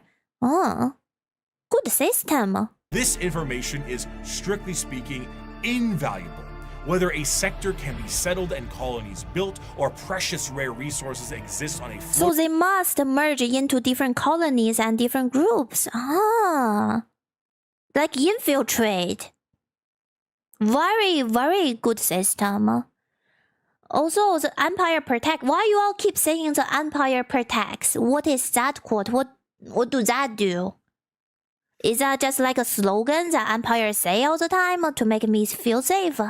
Asteroid can be mined, or a long-lost Imperial world from the Age of Strife is recovered. It's all absolutely imperative. These rogue traders are... Her hair is like a heart shape. Faster than any other kind of Imperial armada, and therefore chart the direction of the entire society. Because of this, rogue traders are given a substantial amount of freedom. They have a ship and a crew of specialists, and can do things that would see any normal person shot. They're the conqueror, the explorer of the team. Oh. The Empire protects your soul from being nuggets of the Chaos God. Ow! Because I believe in the Empire, then my mind cannot be corrupted by the Chaos God. Because I'm just a simple human that fueling his ship in the gigantic machinery. Okay, I see it. Barter deals, and even recruit Xenos races. They can explore areas strictly prohibited, and they can earn a vast amount of... I have a question. What if one orc one day just be like, I wanna serve the Empire? Can they join? Or no, not possible because it's heretic. It's a slogan used in imperialism. I cannot say that word. I keep going back to this. Imperium. Imperium. Is that a slogan in Imperium to be selling like a advertising, right? Is a daily greeting like a God bless? Ah. And thank you for the follow, Labo Thomas. No, the work will be just shoot on sight. There is no non-canon example of that. The Emperor's greatness. Yes, it's heretic. Okay. So Inquisitor sometimes will use work as mercenaries. Yes, it's a slogan and also like a small prayer. The Empire protects. Ah, so before you go on a big battlefield where your wife is giving birth, you just gotta whisper, Empire protects, right? And then you will have a healthy baby that might become a space marine, right? Okay, I see the scenario. Wealth and riches in doing so. This tends to make rogue traders a very long lineage, and their heirs take up the mantle of their house. By being explorers, this is not a bad career. The rogue trader, a lot of freedom. You don't manifest and change your body organs. You don't have to go on directly the battlefield, but your mission is fully immersed in exploring. they become fabulously wealthy, and some can become quite the assholes while doing so. But truly, much like a night pilot, a rogue trader is an exceptionally rich individual who can back it up. They are master swordsmen, explorers, merchants, settlers, diplomats, and everything in between. They chart a course and they set the grounds, which means they will need someone to defend them, and the prime choice for that can be the Adeptus Arc. Then how do you become a rogue trader? Is it by bloodline, or chosen, or you apply, or if you're rich, you can just become one, right? How do you become a rogue trader? How to become rogue trader? So answer is cheap when they say have contacts and get money. So it's like an elite thing, just passed down from generations. So bloodline. Sorry, bright eyes, my bad. Okay. Inherited position. Wow. Arbites. Now, the Arbites are cops, Judge Dredd-style cops, as their inspiration clearly shows. Cops. Each planet will have their own members of local law enforcement, and most of them will settle many of the issues there and then. But when something requires a far more in-depth peacekeeping force, the Adeptus Arbites are brought in. Think local police versus the FBI. Arbitrators in the Arbites tend to focus heavily on stopping crime before it can become too much of a threat. Wow, they also have policemen to protect as well? Oh. A criminal gang or heretical uprising can be subdued quickly and efficiently by utilizing them and dealing with soon-to-be criminals, as they put it. They will tap into communications, create spy What? They pre-game the criminals? Oh. networks, do interrogations and sabotage, anything that helps the good of the Imperium and the law they seek to preserve. That's so... I don't know. A lot of gray area can happen like that without people doing criminal activity, but you just got evidence of them wanting to do criminal activities. You know how gray area that sound, chat? I can literally frame anyone. The Code of the Arbites is laid out entirely via the Book of Judgment, a gigantic library of pages showing every single law from every single High Lord of Terra in the history of the Imperium. Because the Imperium is so vast, hundreds of laws are added every single day, and the library continues to grow with more and more laws and judgments. While Arbites themselves carry a small version called the Book of Law on their person, this does end up creating a system where the unjustly prosecuted will never escape their prisons. If an innocent is wrongly convicted, any form of legal counsel will need to go through the Book of Judgment to help get you out. with a book that big, I'm sure if somebody wanna paint you as a criminal, there are always ways. Often these prisoners require hundreds of years of litigation in which they will eventually expire before they can be deemed wrongly convicted. Innocence is irrelevant. You have been judged guilty of transgressing the Lex Imperialis. Do not compound your guilt by evading punishment, as there are greater crimes, so are there greater sentences. Whoa. Of course, should something go out of the hands They sound very still and iron-fisted about the law. the Adeptus Arbites, there is always the silent hand of the Officio Assassinorum to take their place. Naturally, the Imperium has assassins, and these assassins are sent to dispatch important figures that would not normally be handled by simply sending waves and waves of guardsmen at it. The Assassinorum is headed by the Grand Master of the Assassinorum, who is I like their outfit. I like the bodysuit. a High Lord of Terra and perhaps the shadiest individual in the entire galaxy. At his disposal are multiple types of assassins that all specialize in various things. Their training is extreme and absurd. Aspirant children are often subjected to Hunger Games style combat with each other on the ride over to the temple. Then you get low gravity, high pressure, traps, horrendous physical and mental strain, and everything in The Well of John Empire. What is that? Why the Empire sent him Discord? Is that an IP address also? What is that? between. Then their minds are wiped completely and the real fun begins. An Imperial Wow. assassin is nothing to mess around with. They are some of the fastest moving and hardest hitting things the Imperium has at hand and can go toe to toe with Space Marines depending on which temple they are from. Yeah, they can go toe to toe with Space Marine, but how about my custodies? Yeah? No, cannot compare, right? Also, they're cat girls already. Hi, unnamed. Hello. Also, Uphuman are treated like trash. Oof. That's sad. They are called Uphuman, abnormal human, and if they're not mutated, they will be fine. We all do. We love the bodysuit, Niner. I love the bodysuit. The more they cover, the more revealing it feels. It just... I don't know. The bodysuit do something to my brain, okay? They will get killed within seconds. That's what I'm thinking. They will get killed within seconds with our banana boys. Some, like the Still, I don't know why we call them the banana boys. Is it because of their golden armor?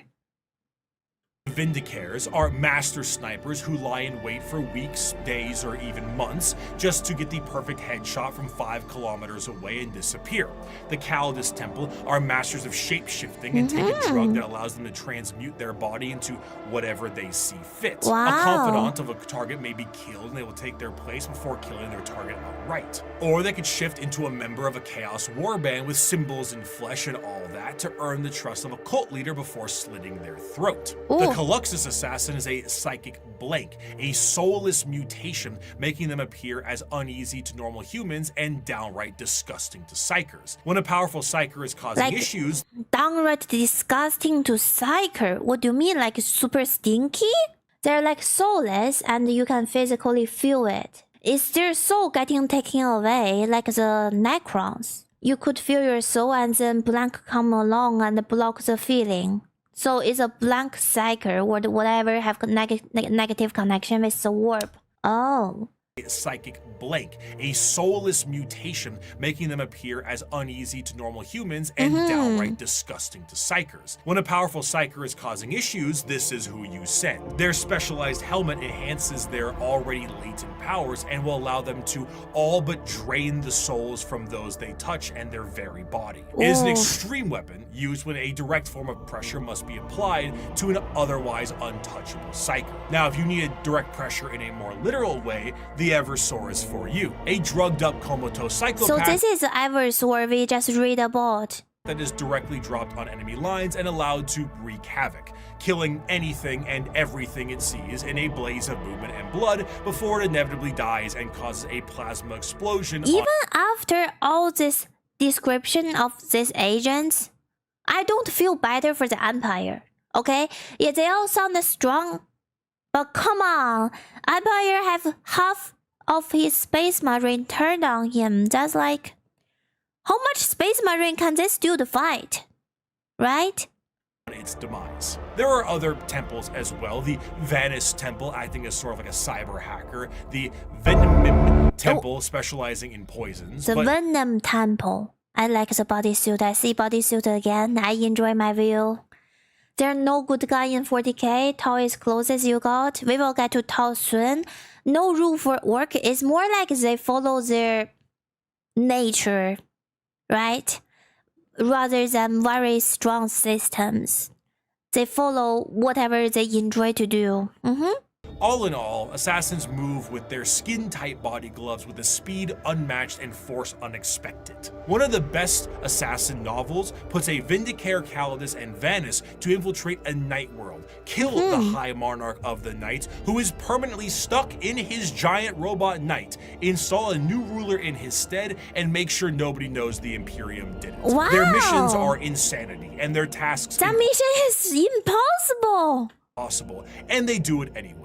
Thus is Wow. the power the Assassinorum wields. We do not determine the guilty, we do not decide the punishment. We are merely the cold instrument of the Emperor's vengeance. There is no form of death unknown to us. There is no form of terror beyond our means. There is no enemy outside our reach. We are the blade that hovers over the throat of the traitor. We are the bullet that awaits the heretic's skull. We are the poison in the throat of the alien. This thing scares me. However, despite the prowess Because they can just show up anywhere and doesn't matter any moment, any location, and they just kill you, I guess. In the Warhammer universe, they just, I guess, the soul of being an assassin, but I don't like this group. Not me.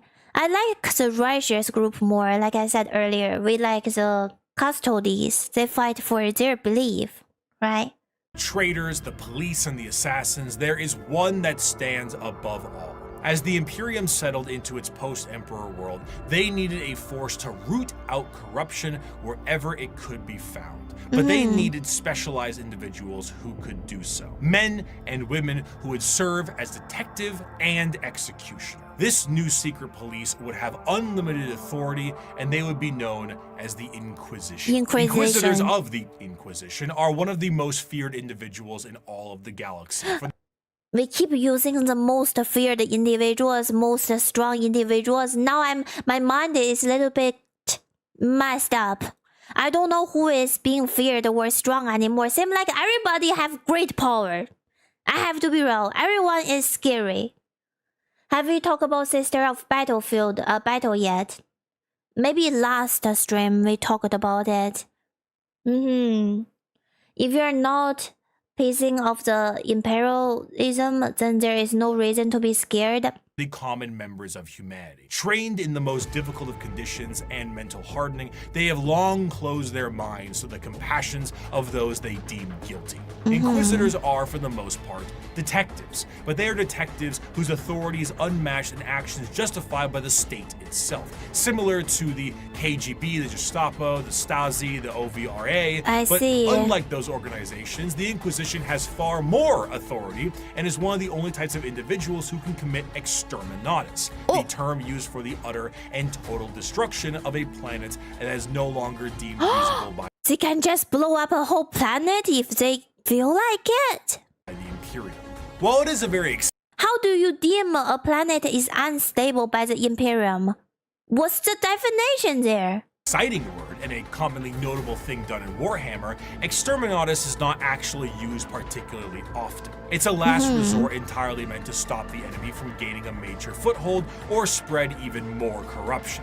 Even with 1 million worlds, the wholesale slaughter of an entire planet is still a massive blow to the Imperium. Inquisitors range quite a bit, not just in how they operate, but also in their personalities. They are often main characters for a Yo, nice fashion, man. I like your cap. And the glasses. If there is too much chaos and stuff, Inquisitor will just make the planet go bye-bye. I cannot disagree. I cannot say that's not the best solution. I think that's the most efficient solution in this universe. I just hope these people in power are knowledged. They are not only brutally forced strong, but also have a very smart brain to analyze and all that to make the decision. Again, like my favorite, I keep going back to this image. Custodies, okay? They're the smart and the powerful. Like we have the both part. Are knowledged. Yeah. Large amount of books, as detective noir is a great genre, and they can be the most stone-cold killer or a pragmatic and sympathetic individual depending on who they are. Radical inquisitors may utilize methods unlike most of the Imperium, such as alien tech or even demon hosts, where Puritans stick closer to the methods of the religious state and shun any deviations. Yes. They also specialize in various aspects, as the Inquisition has orders or ordos, such as Xenos for aliens, Malleus for demons, and Hereticus for, you guessed it. Truly, if you are a normal citizen of the Imperium, I'm scared of them. I don't like them. Yes, I guess I'm just not a good normal citizen. a person flashing an inquisitorial rosette in front of you may be one of the most terrifying moments of your entire life. It is the same as an FBI badge. Yes, sound like they're just flexing their badge and their power. Hello. You're a KGB member, except now you're in Warhammer. So their authority and tools are infinite. Agents of the Imperium are vast and offer a ton of different concepts to the world of Warhammer. And they continue to expand as the Emperor's descent into the Golden Throne has lasting effects on humanity. As time progressed, a few people seeing the Emperor as a deity made their voices louder, and over a few thousand years, worship of the Emperor was not only considered expected, but state mandated. This church will be known as the Ecclesiarchy, and there were many— They have a church now. I thought the only belief is the Empire. What is this church for? Is this for worshipping Empire? many who would look to the cardinal position and make desperate grabs at their power, leaving horrid effects on the populace. The age of apostasy was a time of reformation in the Imperium that saw its eventual change into an overtly religious empire. I see. They wanna make empire into a religion and spread out through the universe. I see. Very, very big game. And yes, they are exterminators are not called often, but for inquisitors, they choose to call it. An investigation is always launched to determine if the call for exterminators was justified. Okay, as long as there are a long process before they blow up a planet, that's some good news. I mean, custodies are handcrafted by the Empire, and the Inquisitor is just some random guy. True! This time, an all-female warrior cult to the Emperor called the Daughters of the Emperor Daughter were of a bit more Empire. isolated from the wider Imperium. However, as the Ecclesiarchy began to take root, one Goj Van Dyer became the High Lord of the Administratum and noticed these warriors and felt they could be useful to him. Goj So this is the sister of battle y'all keep talking about. Okay. None with the guns. They're so good looking. Administratum and noticed these warriors and felt they could be useful to him. Goj himself told these warriors that he was the voice of the Emperor himself and demanded they fire upon him to prove Who is this? Having a little hidden force field that this warrior cult had never seen before, the bullet bounced off of him and showing him to be unharmed, truly blessed by the Emperor. Wow. This cult became known as the Brides of the Emperor and acted as his personal bodyguards and aides. However, Aides. Goj Van Okay, I see the point. AIDS chat. So our Big E do have some sex, I believe. Maybe. This cult became known as the Brides of the Emperor and acted as his personal bodyguards and aides. However, Like who believe why would I believe in you? Just because you say you are protected by the Empire? Hello? What's the proof? Goj Van Dyer was a tyrant, and his horrendous reign spelled ruination for the wider Imperium, which made the Adeptus Custodes I feel like he's a scammer. He had a force field. Yeah, he been hiding it, and the bullet cannot touch him, and he just scam people, be like, oh, this is Empire doing this to me. Yo, lies! It's just lie. take notice. Despite an outright coup and revolt against him, the deadlock was getting steep as the brides of the Emperor's fierce combat skills kept him safe. One custodian made contact with the leader of the brides and brought her into the throne room of the Emperor himself. Oh, so they made their name loud enough? Actually, a custodian contacted them. Wow, they must be doing so good, all the ladies. Nobody knows what transpired in that room, save for Alicia Dominica, the custodian, and the Emperor himself. However, she left the room with her hair bleached pure white from Wow. the interaction, marched her battle brides directly to Van Dyer himself and said, "You have committed the ultimate heresy. Not only have you turned your back on the Emperor and stepped from his light, you have profaned his name and almost destroyed everything he has striven to build. You have perverted and twisted the path he has laid for mankind to tread. As your decrees have stated, there can be no mercy for such a crime, no pity for such a criminal. I renounce your lordship. You walk in the darkness and cannot be allowed to live. Your sentence has been long overdue, and it is now time for you to die." Despite not I clap. He deserve it. He deserve it 100%. I like the word she used too. You committed the ultimate heresy. Ultimate heresy. He didn't make human great again, basically, with his behavior, okay? An empire just wanna make human great again. Also, the custodians got tired of his bullshit, and I was like, let him set them straight. Yep. has been long overdue, and it is now time for you to die. Despite not having any I wish he goes through a painful, slow death. time to die, Doge Van Dyer found some time to do so. With his head lopped clean from his body, the brides of the Emperor were no more, and Nice. the ecclesiarchy signed a document to stop Van Dyer's reign from happening again. They would no longer be allowed to have men under arms. Nice! Men. Man.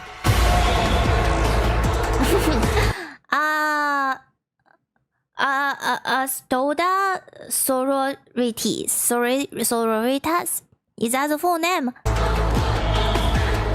Woman powered. The Adeptus Sororitas, or commonly known as the Sisters of Battle, the nuns with guns, the fighting force of the church. Despite being the main militant faction, the Sisters of Battle, their organization actually is far more diverse than this and have many more nun-based roles for their Man, Niner, did you get his last word? Yeah, he said no more man in this group. Sister of battlefield, so only woman, right? Only woman, so woman was okay. Yeah. Sister of battle, and they all have pretty silver hair. members. They are organized by various orders with various specialties in mind, such as the non-militant orders like the Hospitaller, Dialogus, and Familius, including things like helping with surgical equipment and various other medical stuff, Duolingo, and a poli-sci degree. These orders are further... So they're educated as well. Oh. And the Adepta Sororitas is Latin. No, like Watery last word was like, I'm too busy to die. So he's not a direct quote from the lore, but rather popular interpretation of his character and events surrounding his death during the age of autopsy. So he was too busy to acknowledge his mortality. Oh, he was in the middle of working. He believed his work is too important to be interrupted by something as insignificant as death. Wow! separated into smaller orders in an almost Space Marine chapter sense, but tend to have more flexibility due to the nature of their work. And in addition to that, there is flexibility between the orders. It is not uncommon for a member of one of the more battle-hardened orders to switch to a more passive one once they've sustained... Wow, their armor is so pretty. Very medieval.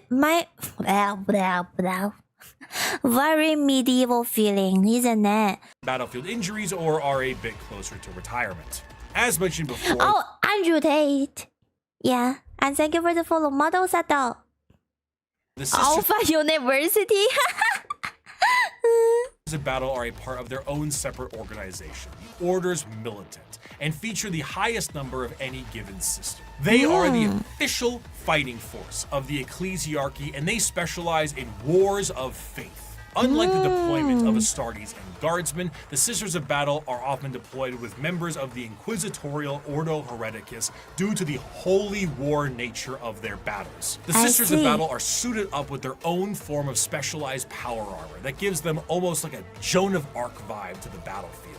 Though lacking the more extreme modifications of a Space Marine's power armor, mainly to the fact that Sisters are, for the most they're small sister, and I don't think their body can take much modification like the Space Marine, right? Even the Space Marine, when they're being modified, they have a surviving rate. I prefer them to stay like this right now as human looking. part regular humans, the power armor of a Sister of Battle almost matches the defensive power of an Astartes, but with added flexibility and versatility in exchange for strength. Some of the patterns of armor do allow for the enhancing of genetics, but this is far from the norm. This, combined with an arsenal of tanks and vehicles. Why this picture have two little baby on the background? What are those? Why the baby are transformed into like little weapons? Oh, those are the human AI thing, right? That's a way of showing the purity of human. Is this the human AI thing? They cannot use AI, so they plug a human brain to make them work as machine. So they also do the cleaning and all that basic stuff. Is that the thing I'm reminding myself with? It's a cybernetic construct created by the Machinicus, often resemble a winged childlike figure, and they do various roles, including acting as familiar to Psyker, carrying scrolls and holy texts, and providing battlefield support. Okay, yes. Alright, this is bioengineered. I remember this. I remember. Oh no, I click on somewhere in here. Okay, where here? I found it, chat. Don't worry. For the most part, regular humans, the power armor of a Sister of Battle almost matches the defensive power of Here we are, yes! Astartes, but with added flexibility and versatility in exchange for strength. Some of the patterns of armor do allow for the enhancing of genetics, but this is far from the norm. This, combined with an arsenal of tanks and vehicles that have literal church organ rocket launchers on them, really brings we saw this before. They have super huge, like, do you call them ship? They have like churches on their truck. So gigantic machines. across the holy war vibe in a gothic manner. Accompanying a Sister of Battle in the fields of war is the holy trinity of weaponry. The bolter, the flamer, and the melta. With such a simple loadout, the Sisters of Battle are able to bring down the glorious flames of the Emperor himself, and his holy light shines on them in other ways during a conflict. Amazing. Hell, even their jump packs evoke angelic imagery as opposed to the more clunky jetpacks, ones that Space And they look so pretty too. Watch that. Wow. In times of great turmoil or impossibility, a living saint of the sororitas itself might appear on the battlefield surrounded by a litany of doves and cherubs. An almost comical scene of holy glory followed by literal hellfire. The Sisters are a fascinating organization because they take what is normally seen as a benevolent force and turn it on its head to be a horrifying method of war. Because the Sisters are so zealous, they are nigh impossible to persuade and almost never fall to chaos. In fact, any they also never fall for chaos god. I like that too. Strong mental. deviation from the Imperial faith. Sister of Battle cosplay. Wait, if I Google that, I feel like it will be difficult. It seems like their armor. Yeah, look at all the armory. Damn, sorry, I'm covering that. Look at all the armories. Where do you buy this? May see you killed outright as you are deemed a heretic, and sometimes Sisters have even less patience than the Inquisition does. To the Adeptus Sororitas, no punishment is too extreme for blasphemy and heretical behavior, whether it's lobotomizing traitors to use as shock troops or attaching them physically to agonizing pain engines so they can die for the Emperor. anything goes. The most fascinating part of the sisters, however, is their faith. We discussed how orcs often make things happen through belief because of their sheer number of them. The sisters create miracles where they walk. They are not many psychers like orcs, but they are. Do they also? They are not psychers and create miracles. Do they just bring peace? I don't believe there is peace in Warhammer. What do they bring? Excessively devote and make up for that. Bullets barely miss targets. They absolutely should hit. Guns jam, tanks malfunction, enemies slip and fall. The scene from Pulp Fiction is an accurate portrayal of what happens when the sisters fight. Wow! Knock that shit off if I was you. Die, you mother!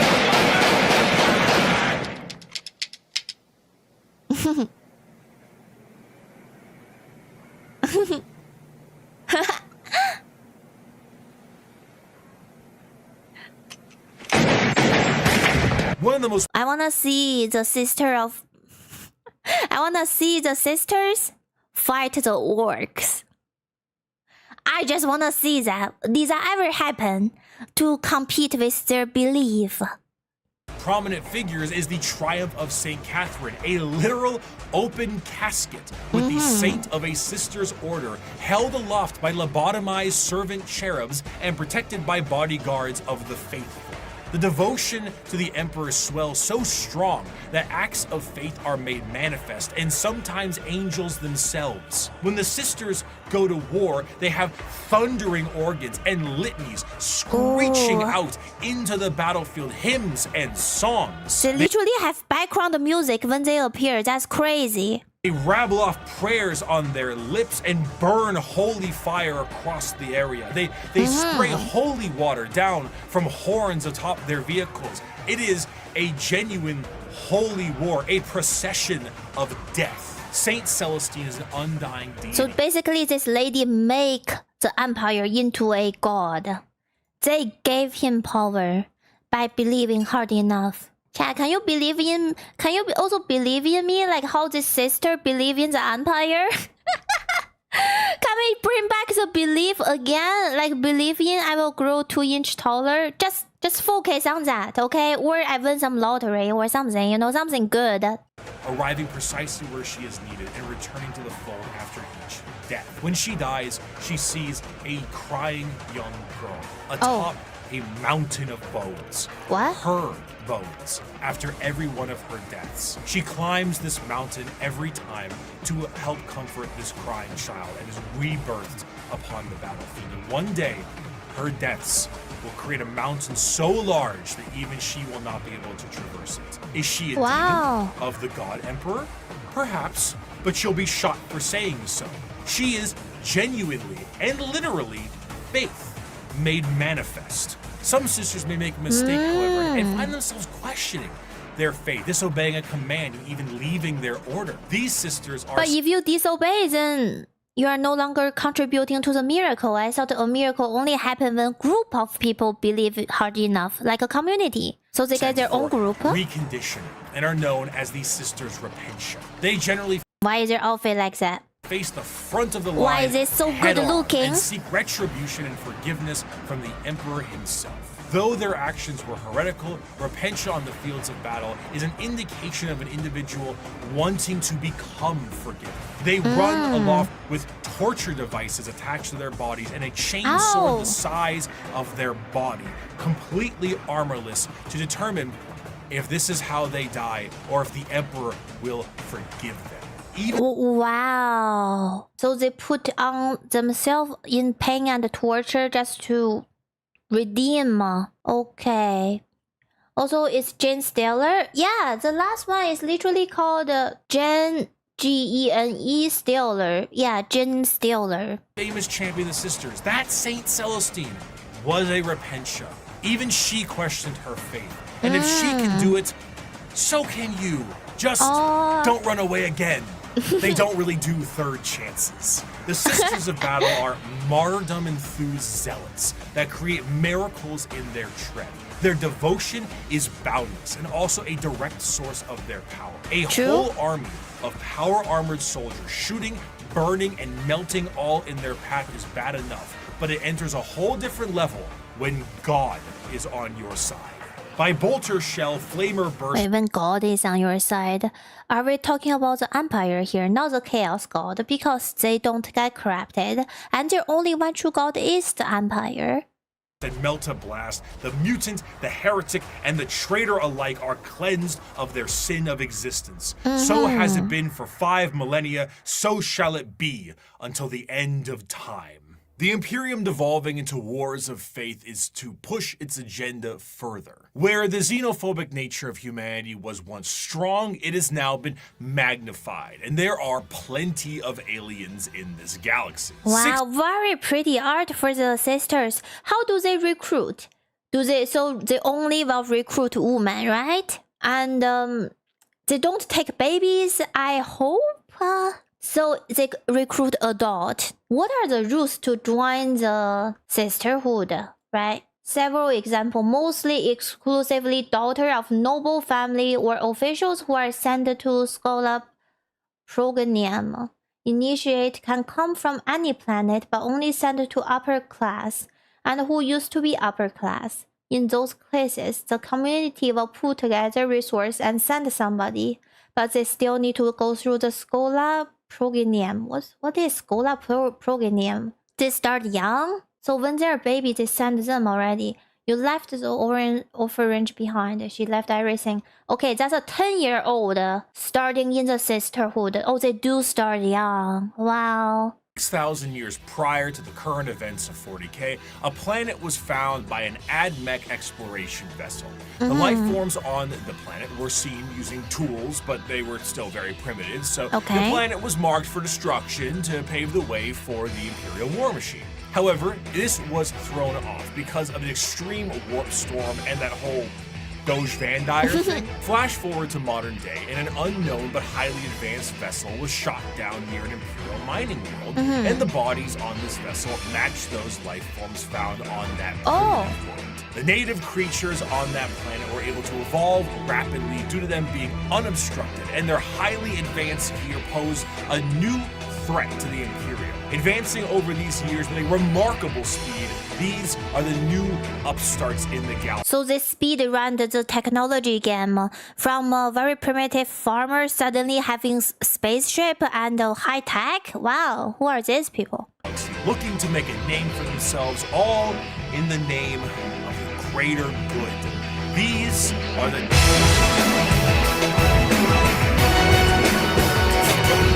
The music jump scared me. So the Tau Empire. The alien is not intrinsically evil. Do not hate him. Pity him his ignorance. Seek to understand his differences and acquaint him with his inadequacies. Only then will he accept his place in the greater good. For the greater good. That sounds familiar, isn't it? They're the only good people in the universe? I thought there is no good or bad in here. Let's see. The history of the Tau is chaotic at best.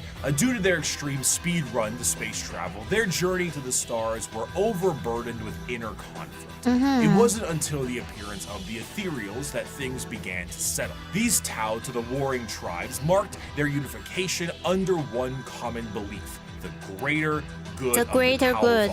What about the greater good? What's the Tau? How can this be for the greater good? This system is a caste-based system that seeks to unify and organize the Tau into an effective and successful society while working for their mutual benefit. These castes, in order from lowest to highest, are the Fire or Shas caste, which is soldiers, Earth/Theo, which is manufacturers and industrialists, the Water or Poor, being a... I see so many problems by far. If you put people into caste or system of classes, there must be so many inequality happening, isn't it? Internally, between human. Wait, are they human or are they alien? I'm not sure yet. I just know they called Tau. But internally, between their species. They're the least evil people. They're evil because they have a lot of Gundam weapons. They're aliens, got it. Gundam weapon? diplomats and traders, and the air/core being navy officers. Also, you have the ethereal/un, which is the lords They still look quite humanoid. and leaders of the Tau. Now, unlike the paths of the Eldar, the Tau don't get any say into which caste they're in. It's determined upon birth due to inheritance from a parent. Yeah. Trying to deviate from your caste or trying to do tasks or even use tools assigned to another caste is a grievous crime against the ethereals, and those guilty of this crime tend to be sent to re-education camps. Okay, this is sounding more and more like similar to reality. Hello there, wow. Okay. Tao is heavily influenced by Pokemon. Greater good, but a greater good than the good that the Imperium sees as greater. The guidance of the greater good also encourages the growth of the Empire through the absorption of other races and cultures. The expansion of the Tau Empire is split into spheres of time. So far, there have been 5 spheres of expansion, with a 6th one being planned in the current timeline. The first 2 spheres saw the Tau move beyond their homeworld and settle new planetary systems, known as SEPs, and absorb multiple races into their ranks. But the 3rd sphere is where we see the Tau interact with the Imperium for the first time. Which They founded the Empire? went about as well as you think it did. The So Empire will shoot them down, isn't it? I just don't get it. Even if any species bow down in front of the Empire, not the Empire, I mean the Imperialism, they will still shoot them because their existing is heretic? Tau, as mentioned before, are highly advanced compared to some of the other species in the galaxy, and their military tactics are highly precise. Instead of the Imperial methodology of throwing everything at a problem, the Tau carefully assess any battle and take as many precautions as possible. Commonly, you will see a Tau warrior in a heavily modified battle suit with advanced targeting systems. The Tau do not often consider They get their own prawn suit. Yeah, they have pilot mechs like Gundams, I see here. close combat to be something very effective, so they don't really put much stock into it. Their Gundam-like battle suits have a multitude of functionality, ranging from overwhelming firepower to stealth-based combat. And since they're an upstart species with a bit of technical flair, they have plenty of AI drones that help them in the field of battle. In addition to this, the Tower also joined in the field They of must battle. be so advanced with their AI, like they just get it out and they must be using it a lot, repetitively with AI to grow even faster. Some of the species that have been absorbed into the fold of the greater good. These auxiliaries often employ tactics that the Tower are unable to do on their end, such as the brute force and almost primitive nature of the Kroot, combined with the Geonosian aerial shock attack style of the Vestments. But the Tau assimilate more and more species with time, including even some humans who wish to break off from the Imperium for Amazing. I like how they welcome everybody though. I like that. pick a reason. The aesthetic of the Tau also leans a bit more into the East Asian sci-fi aesthetics. The large mech suits definitely evoke that Gundam look, but the general garb of their higher-ups kind of create that motif, and they often have accents in the games that they are in. While Tau what are accent? looked at as Gundam mech faction by some, others enjoy them for the full coalition of aliens. One of my favorite images in Warhammer is this official artwork by Games Workshop. Now, not a single one of these aliens are a faction in What are those? Warhammer, and yet they all are different species that do exist in this universe. This thing is just a big ball. That's a creature? The Milky Way galaxy is vast, and while the Imperium and many others exterminate what they can find, the Tau will assimilate those that can be assimilated. The crew investments we already discussed, and the humans and also Votan will join them at times. But you also have the Galg, the Nikasar, the Vorg, the Thraxian, the Turellian, Greet, Domati, and many others. So Some many. of these are just one-off lines, and some are major players in the civilization. The Nikasar are, for lack of a better word, gigantic psychic polar bears with bird-like faces. The Tau has Big furries. Big furry group. psychic bears. And the fact I haven't seen this is a crime. The Tau as a culture are generally marred by the various issues that an advanced civilization would have in an unadvanced galaxy. They do not travel through the warp because of the insane dangers, but instead use a more classic FTL jump.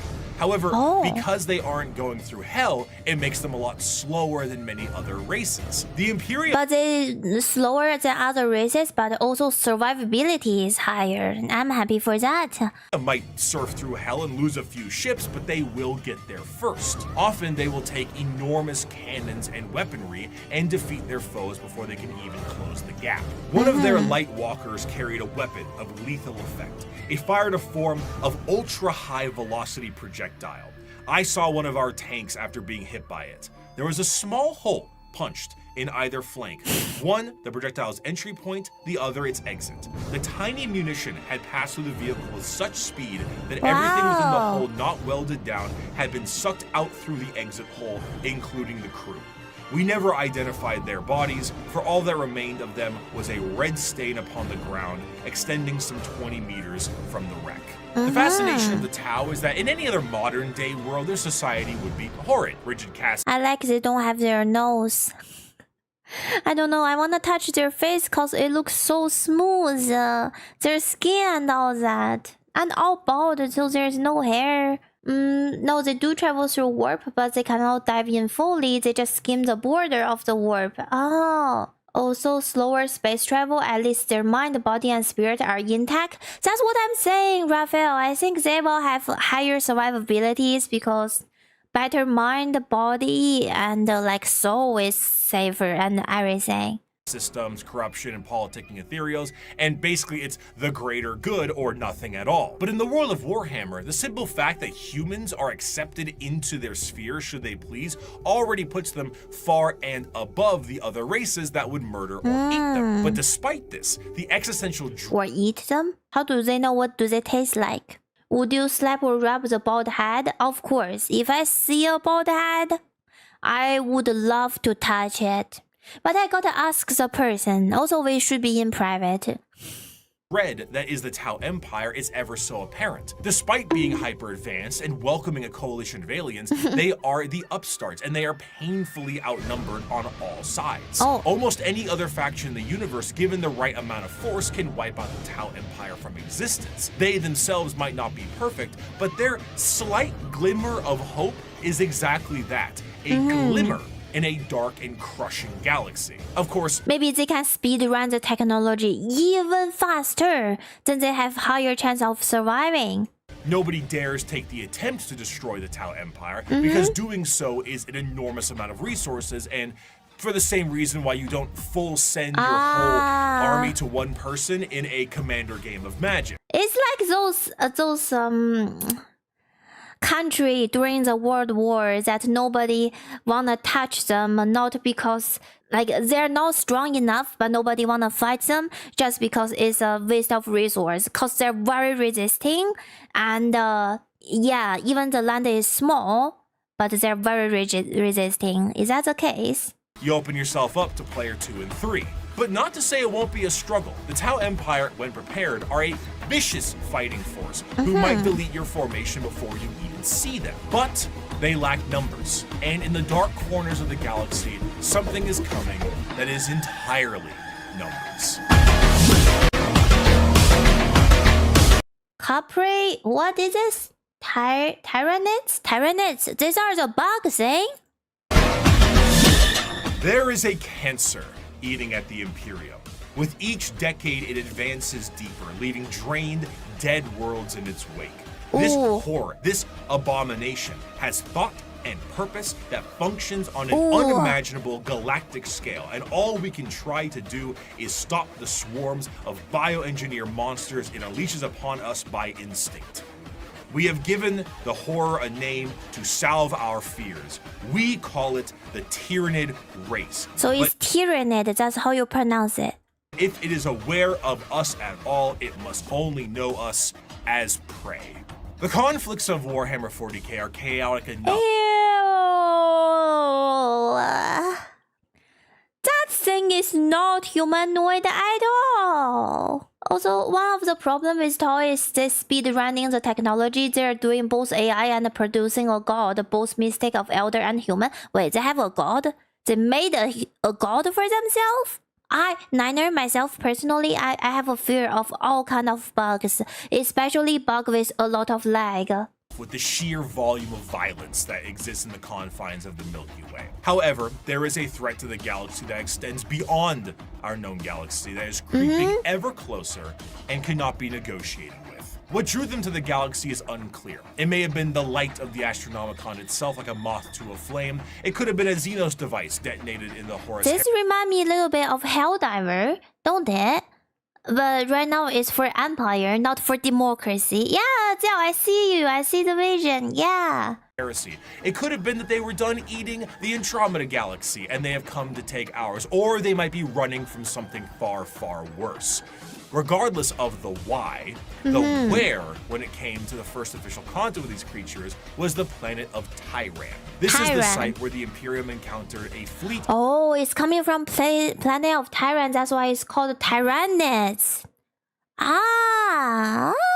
Of these creatures before being utterly torn to shreds. Thus, these creatures became known as the Tyranids. There's plenty of evidence that the Tyranids have been lurking in our galaxy for years beforehand, but this was the first true instance of their presence being fully known. Unlike other creatures in the realm of 40k that can be talked to, captured, or negotiated with, the Tyranids are unable to be reasoned with. They are, at their core, animals. But not the so they have no logic or conscience like we have it, right?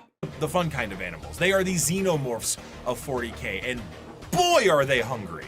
They are instinctively hardwired to either kill or be killed, and they are an unrelenting force due to this. However, just because they don't talk outwardly doesn't mean they don't communicate with one another. The true horror of the Tyranids is found in their driving force, the hive mind. 3, 2, 1. Hot in here by Nelly. That's what I guessed. What? You see, the Tyranids... So they're a million mind, but in one mind, kind of thing. Okay, it's a hive. They're connected. And they swarm. And their puppy one is the swarming one. They don't reproduce. They don't breed.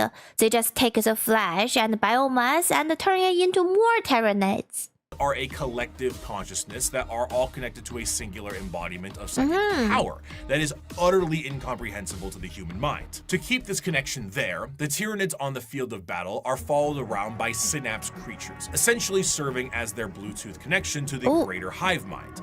This allows them to send and receive information about the battle they're in, and it also allows them to adapt to certain situations based off of the information gained. I see. Depending on the enemy, the swarm might be able to develop a new... They do sound like an ant colony. They have different rules in there too, like different jobs. Weapon or new tactics so they can get the upper hand. When the synapse connection is cut, they are unable to essentially form a save state and are stranded. The sheer power of the hive mind presence pours from each Tyranid in such a manner that it causes a distortion in the warp itself. A hive fleet's arrival can cause a dark shadow the size of several light years, coined the shadow in the warp. This Wait, what do you mean? They can create mental damage to you. They can summon the warp energy? What? We say the Tyranids come from outside of the galaxy. There are multiple theories regarding their origin. Oh. shadow prevents any usage of the warp, or at least makes it exceptionally difficult. Communications shut down due to astropaths being unable to talk. Ships cannot freely enter the warp, and even creatures with a warp sensitivity feel an immense dread due to it. It causes everything to just kind of sit dead, like at a buffet counter waiting for the afternoon meal rush. The Tyranids meander through the galaxy in these gigantic hive fleets that are fueled by bioships. Hey, what's up? Hi, newbie. Hi. What's up? How you doing? Oh, fuck. How long is it scared me? Is it? And yeah, we are doing fine. It's a good weekend so far. Happy Sunday to you too. And these ships contain birthing pools for Tyranid armies and more ships. Everything about the Tyranids is organic, and to fuel this war machine, the Tyranids consume any and all biomass they come across and absorb it into their respective hive. From the ground to literally the air, the Tyranids strip a planet to a lifeless and uninhabitable hulk. As a means to curb the advancement of the Tyranids, the Imperium has been known to preemptively exterminatus worlds in the path of a hive fleet so that they have less biomass to consume in an attempt to starve them. I see. The Halo method, literally scorched earth tactics by taking everything out of the freezer and lighting it on fire. Yeah, so the only way is to leave them no food, and then they will eventually disappear. Huh. Of the obvious threat and adaptive and unreasonable enemy posed on the field of battle, the most dangerous aspect of the Tyranids comes in the form of their general unpredictability. The Tyranids are external to the Milky Way galaxy itself, and it's unknown where they truly hail from. However, their arrival in the Milky Way is seemingly random and in 3D space, implying quite heavily that Tyranids have the galaxy surrounded in some kind of way. Due to this, you will sometimes see instances of species engaged in a separate conflict, both agree to a temporary truce in order to take out a Tyranid threat. Because regardless— That's how threatening they are. They make people unite. Oh, wow. They're just so many collectively jam in the warp and mass cycle. It's a fleet, it's hundreds of trillions of bugs. Of the stakes at hand, the existence of the Tyranids marks the heat death of the galaxy itself, and all the factions can ultimately agree that the Tyranids themselves act as the biggest threat to all of them. The Tyranid race is truly an unknowable horde, and pulls from that horror of the unknown. They, as a faction, are not ones with a large amount of general lore because their entire race is told from the point of view. Yeah, what's the lore there? They cannot even write their song, and they don't write history out as well. They just exist, expand, and eat, and conquer. Of those being eaten by them. Tyranids are called that due to the planet Tyran they destroyed, as we mentioned earlier, and their names are often phrases given to them by their victims. The Swarm Lord, Old One-Eye, the Death Leaper, Von Ryan's Leapers, and so on. Despite the inability to even perceive the vast— I literally thought the galaxy will have more Tyranid. Like species like Tyranid. I'm literally surprised so many of the species or race in here have a conscience and have a society and have technology and all that. Why not more primal ones? Maybe this is the only primal ones that made it. Maybe there are more, but they're dying and reincarnating like animals without a system. Okay, I can see that. I'm fighting my own story right here. I can see that. Psychic hive mind of the Tyranids, they are fiercely intelligent. Special poisons and items designed to counter them are adapted in a matter of hours. Wait, so their ship is a living creature. If you bring light infantry, they create heavy monsters. If you brought weapon emplacements, they spawn little creatures to scour your vents and sewers. Many of you enjoyed the Servitor excerpt from part 1, and so bear with me as I provide you another very long account of a planetary governor whose planet is in the final death throes of the Tyranid menace. This starts about halfway through. It has been many weeks since a handful of us escaped the sinking of the Seafort Divine Anchor via airlift. We have escaped in this manner because the Tyranids had overwhelmed so much of our world, they no longer appeared to need to continue spawning beasts for aerial supremacy. Oh no! I shall never forget what I saw from my craft's portholes. Alien biostructures dominated Huto's surface. Gigantic, lumpen barnacles pumped out clouds of matter to further poison the planet alongside pulsating, brain-like nodes that resembled lethal fungi. Oh no! Immense capillary towers stretched high into the poisoned sky. The glistening chitin coating their flanks crawled over by chains of lesser beasts fulfilling some sick alien purpose I cannot know. Digestion pools spread for miles, replacing our once great lakes with reservoirs of bubbling biomatter. Tides of creatures bloated with consumed flesh vomited their guts into the pools or threw themselves entirely. This is a very vivid picture. I'm sorry, chat, for pausing. Can you imagine this in your brain right now? I see this right now. Ew! Into the billowous liquid. Amidst the seas of feeder beasts consuming all in their path, we would every so often see an explosion or a burst of fire. Were these heroic final stands by other survivors, or merely abandoned ordnance detonating at random? I will never know. I cannot rejoice in the deaths they inflicted. The biomatter of the dead Xenos was surely recycled by the Xenos regardless in no time at all. Our aircraft ran out of fuel a week ago. Now I stand in the snow, not far from the peak of Mont Saint Helena. I am the only one left that I know. One by one, those with me perished. The slightest cut on a mountain rock resulted in an immediate infection that left the pilot screaming in agony. Her co-pilot fired the shot that ended her torture, and my senior aide threw himself from a ledge, the reality that there was no escape hitting him. I have no idea what happened to my chief medicae. Others were slain by lone beasts the rest of us were unable to kill or drive away. You know what this also making me realize? All the humans when we talk about before that go on the battlefield just get destroyed like an ant. They all have a story. They all have a conscience, and they all have similar idea like this in their mind. It's so sad. This universe is so sad. Also, this thing could be a lot of worse. This is a story about a space station being consumed whole by a bioship. Oh, it could be even worse. A justly deserved end will soon be mine. I have failed on every possible level. We were not even able to send word. An alien disease has me within its grasp. My limbs are numb, my tongue is dry as sand, my head throbs. Even at these chilled heights, I sweat profusely. This is little like Dead Space, but in Warhammer. And I will hydrate, thank you, Groove, I need that. Also, darling, the guns are little trinets. The guns are also little bug.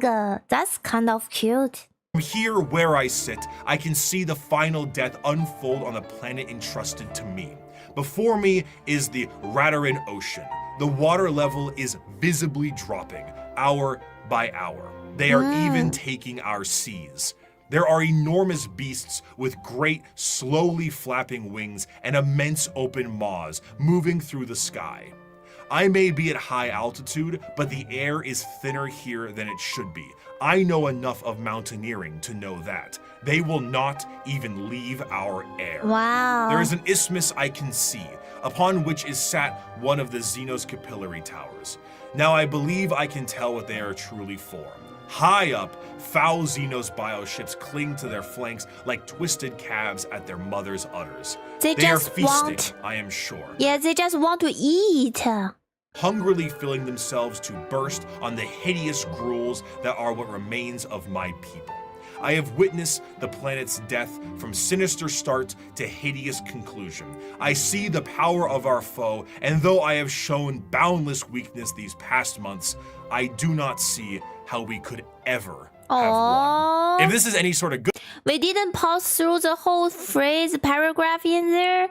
It's very immersive to listen along the story, and I feel very sad. I truly do, because that's just one person writing it out.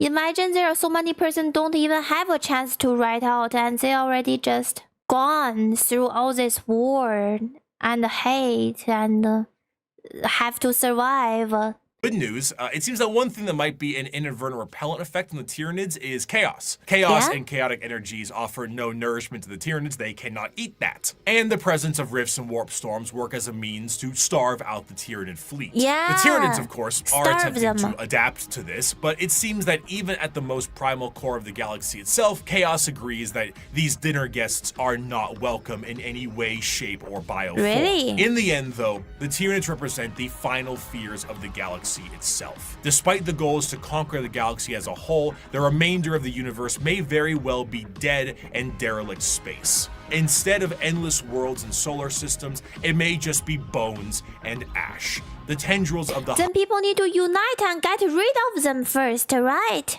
hive mind have wrapped themselves around the galaxy, and the only thing that's guaranteed is that dinner is served. However, the Tyranids are not simply the unending hordes of bugs. I have the most horrifying idea right now. So I'm thinking if they come outside from like outside of Milky Way, not in our galaxy, what if outside of this galaxy everything is wrapped with Tyranid already? Like what if everything outside they just eat it already? There is literally no other galaxy or another universe. Ew, that's so bad. More general buffet tactics of the force of the Tyranids, the hive mind has a more secretive and dangerous means of planetary conquest in the form of something a bit more terrestrial. General upheaval and revolution. However, though the idea of a societal revolt for the good of the populace is an admirable thing, these leaders have the nefarious intent of the hive mind itself. These are the downtrodden and the oppressed, the revolutionaries to a better cause, the heralds of the Star Children. These are the... What are these? Genestealer cults. Wait, is this called Genestealer cults? Yeah, Genestealer cult. This is very loud. In the sunless body of our hive, the flock of the faithful grows. We are guided by our great Father's sacred vision, protected by his loving hands. Within these holy shadows we dwell, while the impure bathe in spire-topped starlight. And what lies between those stars? What sails beyond those distant suns? Shrouded in night, born within that eternal black, our redeemers, our gods, truer than the silent, long-dead emperor, the children of the void. We hear them in our dreams, we feel them in our blood. They call and we will answer. We will rise and claim the engines of labor that have bound us in servitude. This world will burn. It will be cleansed, purified, made ready, and the heavens will deliver our reward. I don't understand. What are these things? They believe in a religion? Very confused. Is my brain fried? Made ready, and the heavens will deliver our reward. The ground zero of a gene stealer cult comes in the form of the... So they're called the gene stealer cult. They're a bunch of losers who think they're main character, but in the end they will be eaten. You know who I think they're the main character? The Sisterhood, the Battle Nuns. They are the real main characters. They believe and they make miracle. And they go out with a BGM, you know? According to Breaky, they come out and there is music. So that's a very main character action. Gene stealer itself. Deep in the depths of a planet, a gene stealer acts as almost an advanced recon unit for the Tyranids, and were the first Tyranid units encountered by the Imperium itself long before the first Hive Fleet made its presence known. Unlike the Tyranids that can only reproduce through the birthing pools in the fleet, a gene stealer reproduces via the Big Smooch. The gene stealer kiss. What do you mean the big smooch? Wait, they kiss and they lay their egg in human or something? Is essentially what the facehugger alien does. It attaches to a victim and releases an embryo. However, instead of a chest burster, the embryo alters the genetic makeup of the host itself, turning it into the primary conductor of a localized version of a hive mind known as the brood mind. Any offspring that this host produces is known as a gene stealer hybrid. And the so they also have a smaller hive mind. Every gene stealer have a hive mind as long as they're making more, like reproduce more. Reward is like Tyranid invasion. Assures their survival to continue to reproduce. The first few generations of a gene stealer hybrid look more like the gene stealer itself, which in our current reality would be terrifying. But considering how the vast majority of humanity is a little mutated in 40k, it doesn't stand out as much as it should. As the generations continue, the mutations and the general alien look is almost entirely phased out, and the resulting hybrids look almost identical to the species that they once were. Due to the size of most worlds, I'm so confused. What are the species they once were? Were they human before? So they used to be human and they worship the bug, and now they have tiny hive mind and they want to join the major league. They were human, tall, elder, take a pick. Make us whole. Make us whole. Worlds, the makings of a gene stealer cult can exist. These choices are really interesting. I don't see why would you make a choice like this. Maybe they believe the universe outside is getting eaten by Tyrannide anyway, and the Tyrannide are the only true god.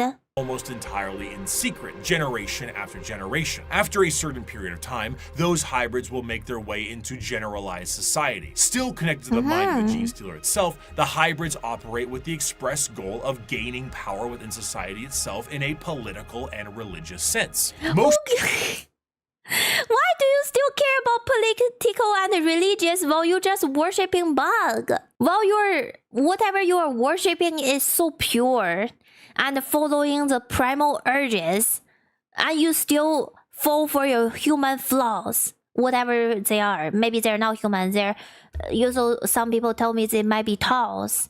Whatever your flaw you have, like that's, come on, just chase the real desire. Be hungry. The bug sent a gross bug guy to planet to infect people and turn them into bug, and those people make more and more until they look like whatever creature that rules the world. Got it. of the time, they will present themselves as revolutionaries, looking for the betterment of the population. And honestly, it sounds great for a lot of the folks on the planet. By the people, for the people. Yeah. As they expand more openly, the crossbreeding continues until all aspects of the planet's society is infiltrated. However, sadly, this human, what do they call it again? Gene stealer, they cannot reproduce like the bug. They cannot just find the biomass and just make more of them. Or can they? Because so far, I just learned that they do a kiss thing. They put their spike in another human, and then they turn them into a Gene stealer. Cannot pronounce it, but you know what I mean. However, all bets are off when a hive fleet comes close enough. When a Tyranid hive fleet gets close enough to a planet, the broodmine activates essentially an endgame scenario. The once political and religious leaders become bloodthirsty fanatics that work to finalize the collapse of society and the death of those who oppose them. But to those in the broodmine, the god they believe in is coming, and this is holy justice and vindication for their religious and political beliefs. As the hive arrives, the planet is essentially ripe for the taking. The original gene stealer pieces out to the next world or is reabsorbed for deployment elsewhere, and the Tyranids begin to take the planet for themselves. The cultists sing praises and holy songs as the Tyranids begin to eat everything up in kind of a meet the pyro sense of religious delusion. But well, Tyranids will also eat them too, isn't it? But they will be happy to be eaten. as they are harvested, some of them are snapped back to reality, oops, there goes gravity, before they are thrown into the biomass soup. For a fleeting second, they see that this was all a ruse to consume the world and that their false gods were a bunch of hungry bugs. The cultists essentially put the checkerboard dining cloth on the table for them and invited them for a feast. Due to the constant redeployment of gene stealers, there are known cults that pop up across the Imperium itself. Some of the more well-known ones are the cult of the Bladed Cog or the Rusted Claw, but there are hundreds, if not thousands, of different cults that keep popping up all over the galaxy as the gene stealers spread. And due to their covert means taking over the planet, they are not generally viewed to be a threat until it is far too late. And due to the far too late, do you mean like them they already going down? Maybe we should control and maintain before it go far too late. know-how of gene stealers, they tend to be predatory to those in the lower classes of a given planet. The gene stealer cults overall have really come into their own, commercially and artistically. They have very much embraced the revolutionaries aesthetic and crafted a fascinating method in doing so. It's this great combination of this pseudo-Marxist Bolshevik uprising mixed with the hills have eyes in the populace. What's particularly enjoyable about their uprising is that often from their point of view, the reasons they have are extremely justified. Most of the members of the GSC are the extremely impoverished and menial laborers of the Imperium, who honestly wouldn't need an alien presence. The bug keep telling me to short the Bible, but I don't fucking know what either of those things mean. What? to provide a manifesto on reasons to revolt. Their weapons are all makeshift and often involve things like mining lasers, drilling saws, demolition charges, giant stop signs. Their political machinations work quite well, as the cult ends up being really good at assassination, especially when you have a third arm holding a pistol beneath all those robes. They're a faction rife with fascination and culture, and their plans are generations in the making, to the end goal of being thrown right back into the soup by the star children they prepared the world for. And though I have so many questions. So they will be eaten by the the bugs? How to say it again? Trinid. They will eat them. Do they actually believe after generations and generations, if they look more like a bug, then they will not be eaten and they can join the major hive mind? What's the use for all of this then? Quite the other way around, they look less like a bug over time. Oh. those are the threats to the galaxy now. The degradation of almost every species is now behest by the Tyranid menace, and all of the infighting between each and every single one of them will be their undoing. The world of Warhammer is a bleak and horrendous one, and that is in its own right the charm. It is so large, so vast, so absolutely horrendous and insane, and yet is treated with 100% severity and seriousness. In the beginning, at least we found a common enemy at the end here. Tyranids. I literally think everyone should get rid of this bug thing first before fighting each other. This thing sounds pretty horrifying and is an immediate problem, isn't it? Of part 1, I gave you an abridged and different opening to the Warhammer world, the grim darkness of the far future, and I leave you with this part 2 with the full quote itself. It is the 41st millennia. For more than 100 centuries, the Emperor has sat immobile on the golden throne of Earth. He is the master of mankind by the will of the gods, and master of 1,000,000 worlds by the might of his inexhaustible armies. He is a rotting carcass, writhing invisibly with power from the dark age of technology.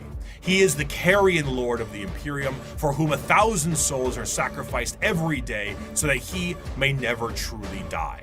Yet even in his deathless state, the Emperor continues his eternal vigilance. Mighty battle fleets across the demon-infested miasma of the warp, the only route between distant stars, their way lit by the Astronomicon, the psychic manifestation of the Emperor's will. Vast armies give battle in his name on uncounted worlds. Greatest amongst his soldiers are the Adeptus Astartes, the Space Marines, bioengineered super warriors. Their comrades in arms are Legion, the Imperial Guard, and countless planetary defense forces, the ever-vigilant Inquisition, and the tech priests of the Adeptus Mechanicus, to name only a few. But for all their multitudes, they are barely enough to hold off the ever-present threat from aliens, heretics, mutants, and worse. There's so much to fight for. To be a man in such times is to be one amongst untold billions. It is to live in the cruelest and most bloody regime imaginable. These are the tales of those times. Forget the power of technology and science, for so much has been forgotten, never to be relearned. Forget the promise of progress and understanding, for in the grim darkness of the far future, there is only war. There is no peace amongst the stars, only an eternity of carnage and slaughter and the laughter of thirsting gods. Thank you so much for watching. I hope you have a wonderful rest of your day. Thank you, Breaky. Why does that make me so sad? The whole paragraph I was listening along, that make me so sad. For the Empire, I don't know, it's making me so sad. I see literally no hope. Such a dark universe. Also, is this part 2 the final part? There is no more, right? There is no part 3, I believe. In the grim dark future, there is only war.